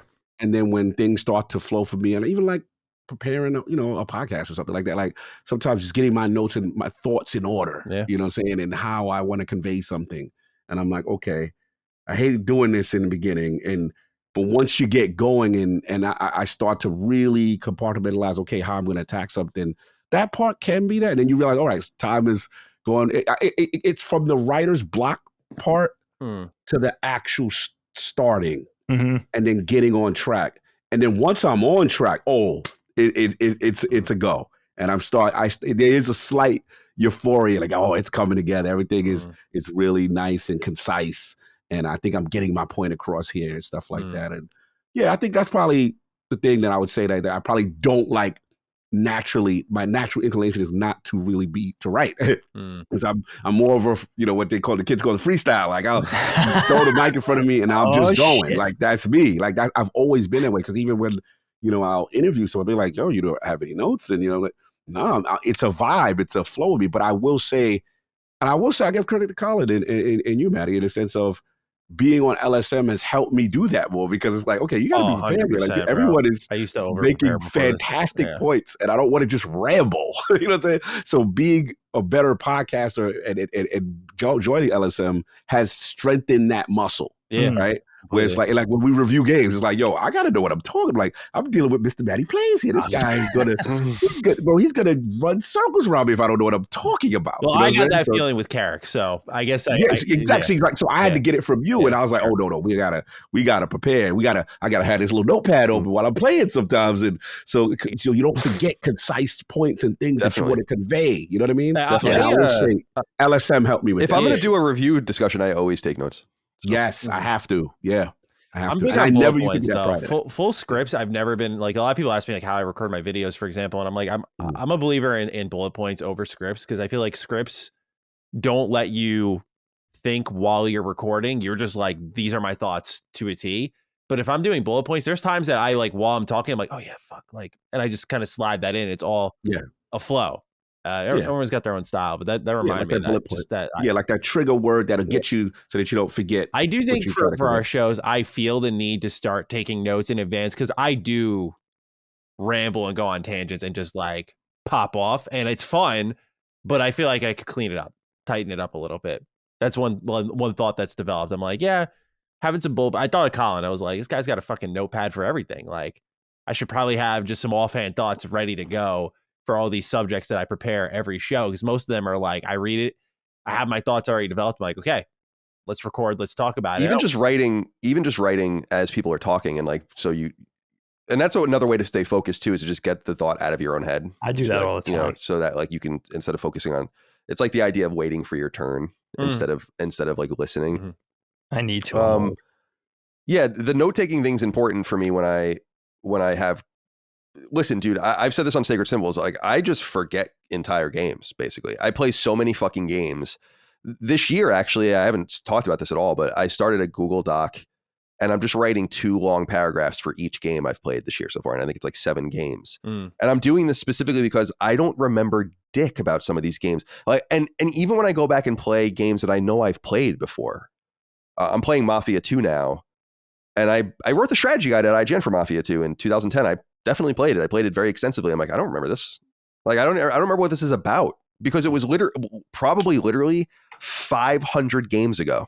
And I don't remember all. So I'm trying to just be a more fastidious note taker for perpetuity's sake. Like, that way I can go back to like the 2025 document and just read a couple paragraphs about each of these games. Hopefully jog something in my mind. But I never raw That's dog smart. the review discussion spoiler cast episodes. Like those I always take extensive notes for, because I will never, there are moments in the games, like I hate to admit this, but a game like I love, like Final Fantasy 16 is full of so many moments and it's so immersive and interesting. And I'm like, I don't really remember very much about it anymore. Yeah. I don't like, I actually don't remember, because even that use game that was 50 intangible. games ago, you know? I use that intangible to decide a lot of what my favorite games are, because there is a level of that, like what mattered most to you. It's like you're going to prioritize it just by nature. Like I talk about Baldur's Gate 3 versus Lies of P a lot. I'm like, I think a mistake I made in 2023 was calling Lies of P below Baldur's Gate 3, because I remember Lies of P like top to bottom. Like it just was such a enthralling experience, that discovery, the world, the characters, the story. And Baldur's Gate is, as you described, like that kind of dense thing where I'm like, there are just like stretches of that game it's excellent, but I just fucking don't remember, you know? And that intangible, I think, is so important. So I don't know if it makes you love or hate a game more, but it definitely organizes in my thoughts. Like that's my game of the year. I'm thinking about it so much. Right. Yeah. I'm basically taking notes where, I'm actually, I'll read you guys what I wrote for one of them. You can tell me if you think these are useful. Games beaten. So I also keep a list of the things I beat. Especially last year, I almost forgot some shit. I was like, oh yeah, that was awful. I want to talk about that. Here's the thing, dude, is because I know a lot of people do that. It makes perfect sense. But since I only play on PlayStation, I just look at my trophies, and I literally just know everything I've played. It's just all there. It's actually really convenient. So this year, I've beaten 5 games so far this year. Doom Eternal, Silent Hill 2 Remake, Vengeful Guardian, Moonrider, Trepang 2, and Mafia Definitive Edition. Good lineup. So like for Mafia Definitive Edition, I was surprised by this game. It was a lot better than I thought it would be, shockingly so. Extremely high quality writing and voice acting, amongst the best I've perhaps ever seen in some regards, especially recently. Gunplay, combat, and driving is based on Mafia 3. I wasn't impressed, but it's more than functional. The city is huge, and the main story doesn't really require you to see much of it. Chasing collectibles shows just how much work went into making this thing, and it's really nicely realized in its setting of a fictional 1930s fake U.S. town in Illinois, though there isn't much by way of population on the streets, etc. 20 chapters, the 5th being the hardest of the difficulty level, a 16-way car race. Did it in like 3 hours. The game is about a taxi driver turned mobster named Tommy Angelo, who tells a year-long tale to a detective named John Norman. Blah, blah, blah. I don't want to spoil it because I spoil it here. And so like and it's like at the end, quite interesting and well told throughout with lots of cutscenes and exposition. Just things like where hopefully it'll jog some memory for me. And I wish I had done this for years, because I might copy that from you. Yeah, just because it opens up those tendrils that you're going to pull back the deeper memories when you're talking about it. It's a good idea. Right. And the only one I haven't written is for Vengeful Guardian Moonrider. And it's because it's a game I really didn't like. And I think I'll just have a few things to say about it. Or I liked it, but it wasn't that impressive. It was fine. Yeah. But yeah, so I'm sad that I have to approach games so mechanically in some way, but in some way it's always been the way it is. And now since it's so mechanized, I want to enjoy the art of it, or at least be able to remember that more than, oh yeah, I platinumed that and I liked that. And I remember really vaguely enjoying that, but having something I can consult, hopefully. Maybe I'll publish this one day. I don't know. But I mean, here's the thing I'll say in defense of your approach is I think that's what separates some of the great conversationalists in gaming from those who just play. Like, it's okay to just play. I always tell people that, like, there's a huge difference between loving playing games and loving working with games. Like, there's a huge difference. Like, we happen to love both, but some people do just fall out of that content grind. Cause like, I just like grabbing a controller and playing something. There's nothing wrong with that. But like, for the people who are responsible with the conversation, like, it does take that greater effort to be like, I need to be able to command my thoughts at a moment's notice. I need to have the sourcing, the things that are important, and kind of that. I mean, Colin, you're great. You're a fantastic reviewer, so but like, I think the best reviewers just ask the question why to themselves until they get to the bottom of the barrel, and you got nothing left to scrape. Like, that's and if you have those answers just ready to go, like, that's what makes the conversation valuable, right, to the audience. Right. So I wouldn't say I wish you didn't have to, just because I think you're so good at what you do. Well, thanks. It's so important. I learned some valuable lessons when I was at IGN just about reviewing games. People might remember that Red IGN in the 90s and into the 2000s, that the reviews were huge. I don't know, like when the Grand Theft Auto 3 review was thousands and thousands of words. It would get into this granular detail about everything. And at some point around the time that I became an intern, so that was like 2003, 2004, the idea of being like, the review should be about what you think is important and nothing else.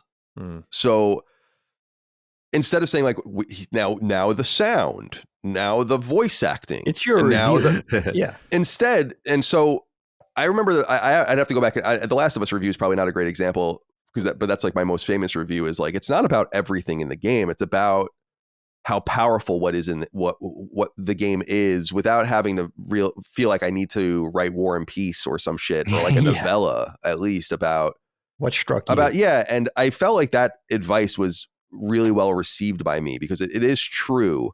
It's because they'd be like, this is why we got rid of the individual scores. You remember back in the day, we used to give like a 9 for graphics. We got rid of all of that because sometimes you just don't have anything to say or it's not important, or though the graphics are bad, who gives a shit? You think about a game that's well loved, like Deadly Premonition or something like that. Game looks like shit, but people love it. Part of why they like it is because it looks like shit. You have to take that into context. This is again why I wanted to get rid of review scores so badly, and why I refuse to put scores on things is because it's got to be within the text and within the context of what you think is important. Yeah. And then taking that with other people's reviews, hopefully in criticism, you get a fuller picture of what it is. So I always found reviewing games incredibly easy. When I interviewed Philip Mewson, the guy who got in trouble for plagiarizing at IGN, I was so mad at him during the interview because I was like, it's so strange. If you're going to go through these plagiarists plagiarize difficult facts and things that they don't plagiarize other people's criticism. It's so weird. Like it's the easiest thing to do is what do you think? Yeah. Like you're such a robot that like you don't even know what you think. And I used to love reviewing games and I found it really easy because it was like, yeah, all right. Like here are my 2 cents. Yeah. Yeah. And it's, I would take just when I was reviewing at IGN, I remember this for Tales of Exilia specifically, is I would write like 7 or 8 things as I played. And then you just focus on those are the things that are important. That's what the review's about. Yeah. And there's a bunch of shit that the review doesn't talk about. The end. Mm-hmm. And that was, I hated that conversation in hindsight so much because I was like, why are you plagiarizing? I've never heard someone plagiarizing criticism in my life. Yeah. Oof. I remember that interview. Yeah. I saw your frustration. You try to get into the mindset of why he was, doing what he's doing in reference to that aspect of the plagiarism, right? Right. Because like just you have to have a thought. You would think that you would have to have like your original thought. Hey, just what do you feel? Like, what did you feel about it when you experienced it? And to get into that state, I just sensed that he was like, the vibe I got, like he was just so over his head, and then he just got overwhelmed, and he was just like, okay, I'm just doing this. Definitely, he seems like a perfectly nice person. Yeah, I feel bad that he did that to himself. You know, and he had. That's what I used to really. I mean, clearly I was fooled, but I used to really enjoy like when I attached myself to his voice in the sense that like if I saw an IGN video after like Colin and everyone left, I was like, oh, it's him. I was like, cool. Like, let's see what he's got to say. But then you realize like he's just parroting other people's takes. I'm in the same boat, bro. I'm like, I think it stems from a level of insecurity. Like the internet is just very cruel. And like when you're on that island, like we've all been before, they'll make you feel it. Like they're not going to be like, oh, you know what? Like, let's respect the take. Like that's original. It's like, no, they're like, go fuck yourself. How dare you? And I think people do get scared of that. I do think they get afraid of like that blowback, the strength of which it will come at you, especially for particular games. And how that, I think about what the reviewer at GameSpot went through with Cyberpunk, where she was wrong, then she was right, and then she was wrong again. I'm like, who gives a fuck, man? It's an opinion. It's too serious. I used to feel, I've said many times, I've told the stories about just waiting for that embargo to lift and then going to all the websites to see how on or off you were from the consensus. Oh, it's because you knew that being the outlier was bad news. Yep. But I learned, and again, it's just why review scores are so stupid, as opposed to just forcing people to kind of get more immersed into why someone likes something or doesn't like something. But yeah, I think generally speaking, Matty, people care way too much about what other people think. Generally, it's interesting. Yeah. I care about what lots of other people think, but I don't internalize it. It's not like it's just it's relevant information, but it's not. I don't take it as I'm not. It's not you're not shirking me or something by being like, oh, I don't like Mega Man 3, or I don't, or it's like I don't care. It's interesting that that's true, but I don't judge you based on that or put value judgments based on that. Mm-hmm. It's not dude. It's how they say when you lie, it's different. You tell lies to cover up lies and they become hard to track because it's not true. So like you're not entirely sure what's true. Like you start going down that road with your own feelings, like your gut feeling about a game or how something comes off to you. It's impossible to keep that charade going. It would be too easy to like undo all of those lies. It's just easier to just be yourself. And then if people aren't into it, there's not much you can do about that. Yeah. Matty, I'm telling you, man, got me doing a lot of self-analyzing with this topic. I'm not sure it's good, but like any good podcast topic, it's been a journey of discovery. I'm gonna cop to something with this. I think what I'm realizing here, because Matty's saying, can you guys get into this fugue state or whatever, like achieving a certain level of zen where you could apply this mentality to like nearly any task, any chore, right?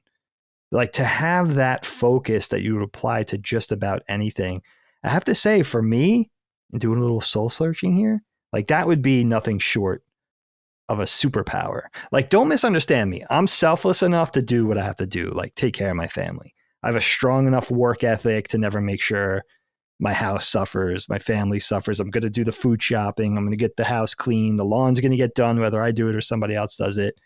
But I don't know if I'll ever have the discipline to come through that task, having felt like time went by so quickly and get into this trance state of enjoying it. And I'm going to be honest with you, you know where this comes to, and I think about this a lot, but now I'm articulating it into words.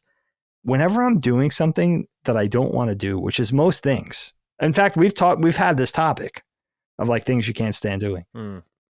And it all comes down to these things that I always, no matter what it is, no matter what task I'm doing that I don't want to do, or I'd rather be doing something else, it always comes down to, I tell myself I should be designing a character. I should be creating a story. I should be coming up with graphics for a t-shirt line.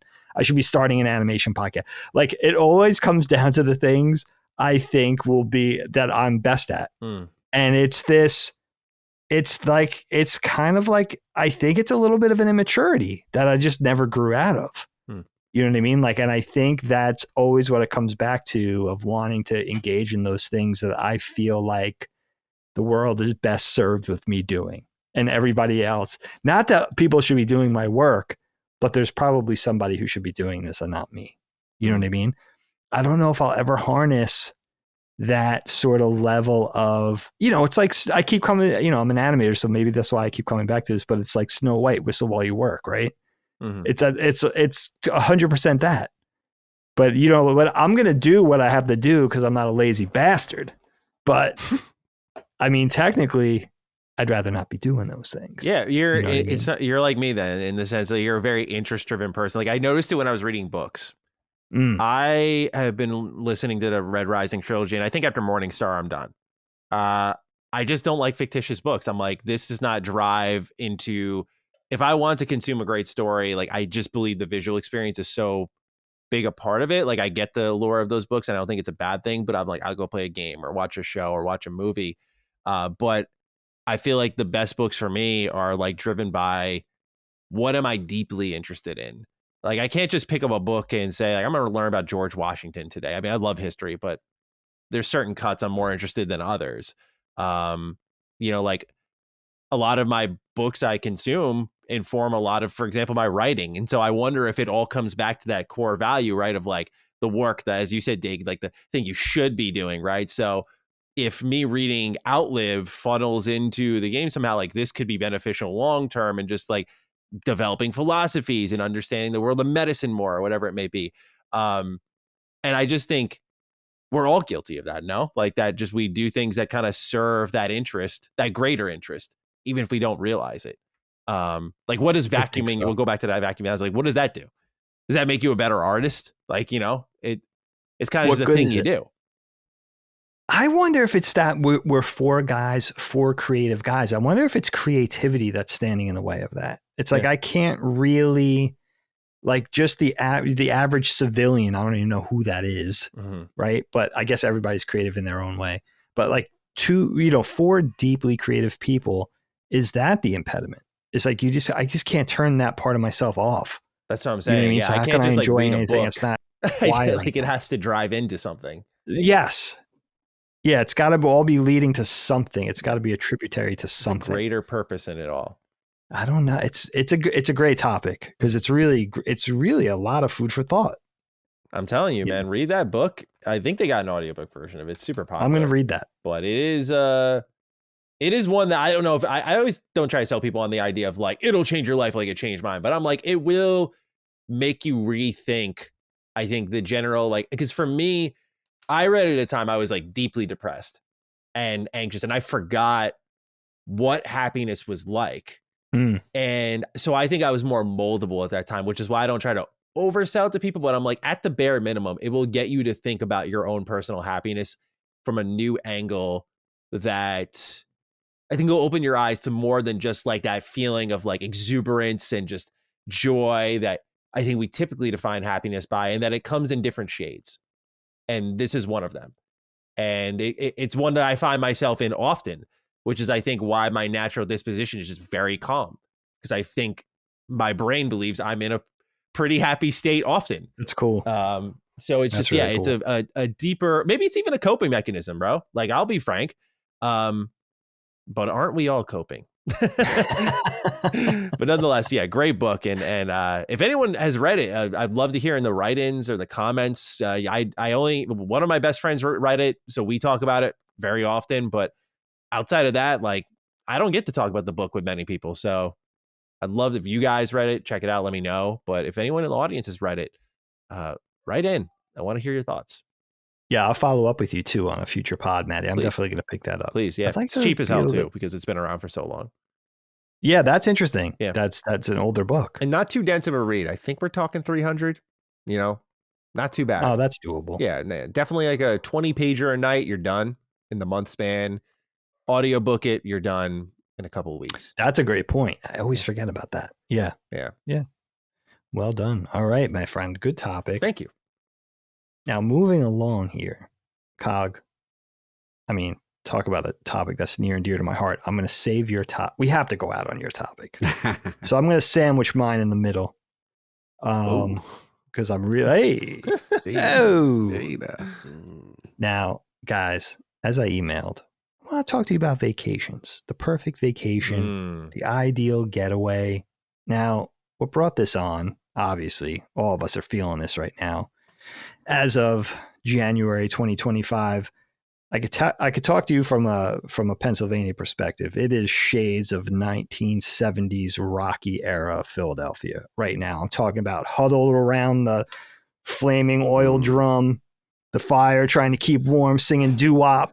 Like, it's like, I mean, up until today, it's like a balmy 20-something degrees, but it was like 5 degrees for like 2.5 weeks straight here. Yeah. I've never even felt it that cold. Brick, dude. It's crazy. It's like old school cold, and it just has me wistfully dreaming up escaping for a little while. Got me to thinking, I wonder what the boys talk to me about a place you always wanted to visit, for the sights, for the weather, for the scenery, for the stuff to do, for the history, whatever. Maybe it's a place you visited before, you want to go again. Maybe it's a place you've been before and you want to level it up, stay at a slightly nicer place, stay a little longer. This could be, it doesn't have to be a tropical vacation, although that was the catalyst for me. Could be anything. Anything that would give you a little rest, a breather, a reset, a little bit of a getaway. Who do you want to go with? Whatever. You could talk to me about a nightmare vacation. What's a nightmare scenario for you? Like, I can't picture being like cooped up on a cruise, for instance. I'm too claustrophobic for that. No. It's not gonna work for me. But I'll tell you, and Helene doing the Jack and King of the World thing in the front of the that boat. Might be worth it. Yeah. Just reenacting a little Titanic. Yeah. You know what it is about the cruise for me? I could be cooped up with some good food, a great chef, some tropical drinks. Maybe you're doing the Love Boat thing where you're stopping at, you're stopping in Cancun or whatever. Maybe not. Who knows? Maybe it's just you're circling out to sea and you're coming back. It's the cabins. I can't be down in those little narrow corridors of little tiny hallways and there's no way. And swab the deck. Swab the poop deck. And Helene's like, you just need a cabin with a window, but you're not going to jump out into the sea. right? Like the window would make me feel better, especially a window I could fit out of. As people know, I don't like windows that you Not can't a porthole. We popping you out of that thing. I'd Winnie the Pooh myself Yeah. out. Somehow I'd get out. But where was I going with that? Sorry. Oh, but Helene and I found out this was the conceit here, which I thought we were going to try to do later in the year because our oldest is graduating high school. So we ended up with plan B, but plan A, for the better part of the previous year, we kind of stumbled on this whole thing we didn't know about of Croatia. This cheaper European vacation that I guess, listen, Croatia's ancient. It's been around a long time, but I guess for whatever reason, it's only recently popped up on people's radar as like a much cheaper comparatively European vacation as, let's say, Greece or South France or certain parts of Italy. Great food, right? Western amenities as far as lodging, a nice range of lodging. You want to go luxury, you want to go middle tier, cheaper airfare, agreeable weather, Mediterranean coastline, plenty of history, but you don't have to pay the Greek, the French, the Spanish, the Italian prices, right? So we were looking at that. And that was like the whole thing of like, wow, these vacations exist where I guess these places fall off people's radar. They're not really on the map. And then all of a sudden it's like, oh, why don't you just go here? It feels exactly like Athens for a fraction of the price. So got me to thinking. Now, for me, I love to travel. So my list of places where I would love to go for various reasons, you might as well just make a short list of places I'm not interested in, right? I want to go everywhere. And I haven't been very many places and I'm getting old. So, time is of the essence. But I want to throw this over to you guys. Give me your perfect vacation, the ideal getaway. What do you want to do? Where do you want to go? You paint me the picture. Cog, I'll start with you. If I'm talking about dream vacations, you can even tell me stories about places you've been that were like, that were like paradise. Yeah, I mean, it's funny you mentioned it. This is the year that the Lords we're finally doing it, our road to Tokyo, so to speak. So, I've never been. I've always put it off. We've always had excuse after excuse, and we just like we got to do it. We can't keep procrastinating. So it's this year. We're gonna theme it around maybe 2 weeks. 1 week, including the Tokyo Game Show. Oh, so go September. You're gonna go. Yeah, that's when I was always there too. It's beautiful. That's what I heard. So it's like this was the year. There's a lot of things lined up, but I think for me, I've always been a fan of Japanese culture. I've obviously the games, and from a gaming standpoint, consoles, Sega, Sony, Nintendo, all that stuff, and the big Japanese arcade scene and back in the day and stuff that allured me. Tokyo as a city allured me. It's always just very cool when you look at it. The games that I play, Matty, with the Like a Dragon and the say, like when you go to see in Jinsho, it's like this seems to be almost a 1-to-1 kind of representation of what it would be like. And culturally, even just Chinese characters and the writing, that kanji that is used in Japanese, like I just think it's cool. I just think everything is cool. Torii gates, I remember playing what's our joint call it from Tango that was Ghostwire Tokyo, right? I was like finding all the Torii gates. Like I've always been mesmerized by just the architecture but like everything about it. And it's another side of the world. It's just a whole different culture of people that I have not encountered, right? It's just to see customs. Like I'm learning so many things from people who have gone and given me advice right now. The do's and the don'ts. And I'm like, wait a minute, there's an all women's trade? And they were like, yeah, that's needed. And I was like, I didn't even know about that. You know what I'm saying? Like there's so many things in a supercard. And, I'm going to hit up Dustin and, as far as get advice from him, as far as, his travels there. So it really has influenced me in so many ways. And I just, obviously the hardest part is going to be that damn flight. I got to see how I'm going to navigate that. And, maybe go to LA and then, split it and then go from LA there, that kind of thing. Because that's my main concern. Like I've never done the most of 8 hours is really nothing to me now. I've kind of. God bless your soul, bro. 8 hours. 6 hours kills me. Like 8 I've done. Cause like, again, I got family on my mom's side that it's in London. So As a young kid, I used to do that. You know, so I Mm. remember doing that. You know, British Airways and all this other stuff. That's 8 hours, that flight? Yeah, that's 8. From That's East it. Coast, Shorter New than I York to thought. London. Wow. Yeah, eight from New York to London. It's about London. 8. Wow. So yeah, that I'm used to that. Like that's Not not bad. anything for me. So Cali was always like 6 off. All right, cool. You know, and especially now in the age of like we got these high performing handhelds and pull out the Steam Deck, the Yeah, ROG Ally. Yeah, You're talk good about to time go. flying, yeah. Yeah, got to think. Now, the only thing that sucks is the era where my mom used to take me traveling when I was younger. Like, it's a whole different culture with the airline, which is like before they would give you like a full course meal. Mm-hmm. You know what I'm saying? Now it's like 2 crackers of soda and like what? The soda's like you the make it- size of your fist, man. Like, Bro, awful. it is. they charging me more than ever for a atrocious. fucking airplane ticket. I just like, Yeah, it That's sucks. so makes me that's makes me so sick to my wrong. stomach. And I'm just thinking about, you know, being a big boy in these seats and, Yeah. you know, and their first class is crazy expensive. I can't do that. So that part is giving me a little anxiety, just the getting there, you know what I'm Yeah, saying, sure. to Japan kind of thing. But once I'm there, you know, I think I'm really going to try to appreciate, especially also nightlife, food, you know what I'm Oh, saying? yeah. How food is out there, Hell like yeah, all the dude. different. Mhm. I'm just excited, man, and just learning the cultural stuff. So Mhm. it is the dream vacation. I can't wait. And then also for silly stuff, collectibles and Oh yeah. things like how, like, you know, I'm gonna bring a bag Yeah, of you stuff, got it, bro. Like, That's a good yeah. advice. You know. yeah, man. I'm excited because obviously financially with the yen, and you know, we should be doing the dollar should be doing good. You know, what I'm saying? Yeah. Hopefully. Oh, yeah. You know what I'm Oh, saying? Oh, It's a yeah. good I time. mean, to be out unfortunately for them, that is very true. Yeah. Benefits us though. And then the last part, obviously the gaming part, you know, don't go you, Kali, I'll lean on you for this, you know, doing a Tokyo game show. Like, Mhm. what's that like? And Oh, it's awesome. and yeah, like going to like a Square Enix building and going to the Sega building and shoot. Like, I just want to go to these iconic places that I've always heard about and I just want to be immersed in it. So yeah, I'm excited. And then we're learning that obviously the Tokyo Game Show is actually on an outskirt. It's in why can't I remember it? I can't remember. Yeah, I can't. Shibuya. Makuhari. It's Makuhari, Makuhari. okay. Yeah. Yeah. Yeah. So it's near. It's really near Tokyo Disney, which so you can easily do that if you want while you're there, and even stay at the same hotels and stuff. Oh, that's Yeah. cool. And then the other, we're debating the landing spot because we could do Tokyo, but we could do Osaka and do a bullet train, Mhm. Oh, which I is was going something to that ask I'm you thinking this. about too, which is like, man, that would be really cool if you're out there. I want to experience that. You know what I'm saying? Like just planning certain things. I am learning. I got to hit up Dustin again. This bidet situation sounds hilarious. You know what I'm saying? I'm not used to bidets, so it's just like, Bro, it's going to be funny. You're gonna Oh, come yeah. back.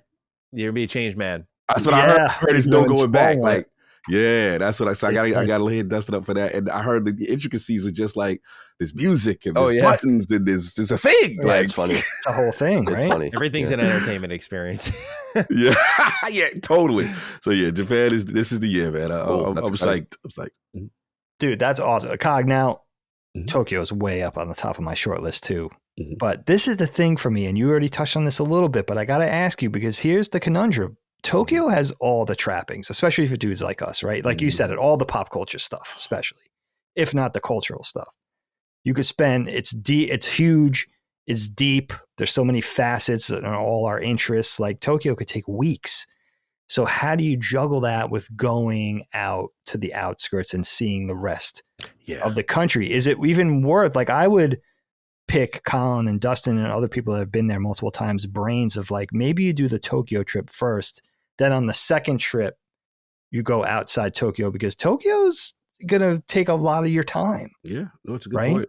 It's a fantastic point. And that's the balance, right? Because you're trying to maximize time, culture, and experience. And I think what you said about the outskirts is important, right? Because it's like you need to see, like, I want to see like a countryside also, right? I want to Fuji. see, Yeah. like I want to see a bonsai tree. I want to see, I want to see things, right? I don't want to just, okay, Hell yeah. everything is, Tokyo racing like vibe, you know what I'm saying? Like nightlife vibe kind of thing. Like I want to see how people live outside of that. Like to me, that's going to ground me on what's really happening out there. And then there's obviously some, historical stuff. Obviously, there's some things historically in history that I might want to check out. Yeah, you know what I'm saying? Absolutely. I know Still. I was lucky. I haven't been there since 2014, and even then, it was kind of starting to get a little overrun. But I was lucky enough to visit while you could really buy whatever you want if you just went to Super Potato or something like that. And apparently if you go to Yeah. these like really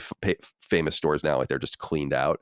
The one thing I think you should talk to That's a Dustin shame. about is the advantage of going to the smaller cities, even smaller than Kyoto or Osaka or something like that, is you can find these more mom and pop game stores that have and these merch shops and stuff that are really fruitful still. So if That's a that's great like tip. something that's important to you, you should look into that. Hell 'Cause, yes. And probably cheaper. A yeah, lot 'cause you cheaper. should go to Akihabara. Obviously, it's awesome, and you should still go to all the famous stores and see them, Super Potato and Family, and all the different cool stores. But apparently, it's like such a cultural thing now that it's hard to even find That's what I cool heard. things there anymore, Yeah. which is And then which is too bad. But Yeah. No, good point. Good point. Yep. I'm actually going to take that advice. And especially the tourism I'm hearing now, they've jacked certain things up that used to be much cheaper, because of the, expecting that tourism. So yeah, that's a good point. I'm definitely going to take advantage of it. But yeah, good question. I'm definitely looking at that balance, Dave, as far as the outskirts. So it's probably like, a week going, Tokyo, and then obviously the convention stuff, but also we want to utilize that to see other things. So it's got to be at least 2 weeks minimum. Yeah. That's Yeah. what No, I As feel. I've heard, it's the perfect sweet sense, spot man. for trip one. You got to go at least 2 weeks and just see At what's least, happening. yeah. It definitely sounds like it. The other thing that I never thought about before, I listened to this YouTuber. He's a professional comic book artist based in the United States, but he was a huge mangaka and would go to Japan like every 2 or 3 months and just go to all the obscure bookstores and just load up on whatever he could. He was a deep collector of like Japanese books, Japanese comics, manga of all kinds. And he was the one who put in my head, like, you mail stuff back. Because he would have, not only because he was investing in books, which are heavy by their nature, Right. but he couldn't bring them on the plane even if he wanted to. But that's the other thing. It's like, wow, yeah, you're going to go up and you collect whatever you collect, right? Anime, manga, toys, sculptures, whatever, Pokemon cards, whatever you're into. You just mail them back if you can't load them in a suitcase, right? Good point. So that's another tactic that I was like, yeah, now I know all the strategies. Now I just got to go, right? It's like, now I just got to get there. That's a good one though, Cog. I'm happy for you. That's and going with your friends too. That's fun. That adds a whole nother dimension. Addicts going crazy, Kings going crazy. It's all gonna be fun. It's gonna be fun. It's gonna be fun. It's everybody's first time. Yeah, we're all going together that's first huge. time. Yeah, you guys will experience together. That's awesome. Now, Kyle, Mm. I know you're a guy who likes to stay home, right? And also you're pretty well traveled. Yeah, I am. I'm very well for as traveled, young as you are, in my opinion. You've done a lot of that. But when I talk about dream vacation, maybe it's from a winter perspective. I mean, it's not, like I tell everybody, it's not supposed to snow south of Maryland, or like some things are fucked up, Now the UK is having hurricanes, like it's all fucked up. They had a tornado. Like, it's like, what is happening? You know what I mean? So, but maybe you take this from a winter perspective and just want to get to warmer climes. I don't know. And like I said in the email, maybe it's just staying home. Yeah, it's pretty warm in my house. Kicking the feet up. The house feels pretty warm to me. I don't feel like I need to leave it. Yeah, so I think my lack of interest in, first of all, it's interesting to hear you talk about Croatia because I don't know anything about Croatia. Never knew a thing about it. So I'm not even sure how it got on my radar. Like some travel program. Yeah, it's interesting. I mean, I'm sure it's beautiful. It's on the Mediterranean, right? So yeah, like it's like to the east of Greece. Yes. Yeah. Yep. So I think a lot of this is informed by two things. One thing we've gone into it extensively in our post-divorce, parents divorced episode of Knockback, or many times on there. And then the other, I think, a little bit more on sacred symbols. But the first thing is that, I have traveled extensively because I worked in the games industry for a long time. First of all, we were kind of, I don't want to say well-traveled, but saw things when we were kids and did things in California and Florida and whatever. Sure. Yeah, Nothing crazy. But when I was in, I got to go to Europe I've been to Europe a few times, but a couple of times for IGN, and Japan a couple of times for IGN. And I've been to most of the states in the United States. I've been to Canada on several occasions, been to Mexico. I've seen I'm much more well-traveled than the average American, and that kind of gives me a feeling where I'm like, I'm good. And I don't mean that to be like facetious or fun. I'm like, yeah, I'm good. Like we have 4K TVs and YouTube. I can see what it looks like in the Sahara Desert. I can look at the pyramids in intimate ways that would be impossible for me as a tourist anyway. And so like and the major problem for me is getting to these places. The flight, the longest flight I was ever on was 16 hours. And I wanted to blow my brains out. That was from Berlin to San Francisco. That's long. And the whole day I wanted to blow my brains out. You know, and really, and I don't want to split it up either. It's like you got to just get it over with. Just get it over with. Yeah. Splitting up the 2 8-hour thing. It's like just get it, and you're descending and ascending, and you're and you risking another delay, and it's like just get me the fuck out of here. And that's the big thing is every place I've ever been, that's kind of how I've felt. It's not about the places, whether it's Germany or England or Iceland or Japan or Quebec or Ontario or Mexico, or it's like you saw Greenland before it's going to be ours. Yeah, I can't wait for it to be interesting. I want that to be a topic actually in the future because I think it's really interesting. I think it's actually really smart for us to go after Greenland, but we can get it another time. And I think it's mostly about the water, although the rare earth minerals as well. It's just like I remember specifically being in Iceland, which is a really cool place. It's fine. I was there for a week. By the end, I'm like, I have got to get out. I really was like, I've got to get out of here. I've got to get out of here. I need to be home. Like I need to be in like familiar climes. And I remember we landed, we left Reykjavik and went to Boston, Logan Airport. And that was like a 6 or 7 hour flight because you're really going against the jet stream and shit from in the Arctic. And we landed and I had Burger King immediately. I'm like, I need Burger King. I remember very well. I was like, I need it. I need tracks. And we still had to fly all the way back to San Francisco. And I was like, yeah, I got it. So I look at these. So I've said this before, like the one luxury that I provide myself, I really don't spend money. I really don't want nice, really nice things. I just, whatever. But first class travel has been something I have spent money on domestically. And it makes all the difference. It just does. There they do feed you. There you have somebody think about. Yeah, he's right though. Like you get multiple course meals and salads and steaks, and you get room. You get as much liquor as you want. If you want to drink, you get. It's expensive, that's nice. But it's worth it. And when I used to go to Dagan's to record Knockback in person every couple of months, I would always fly first class. I would do it, as I've said many times, red eye, because it was comically cheap at that point. It was really like $400 or something. I'm like.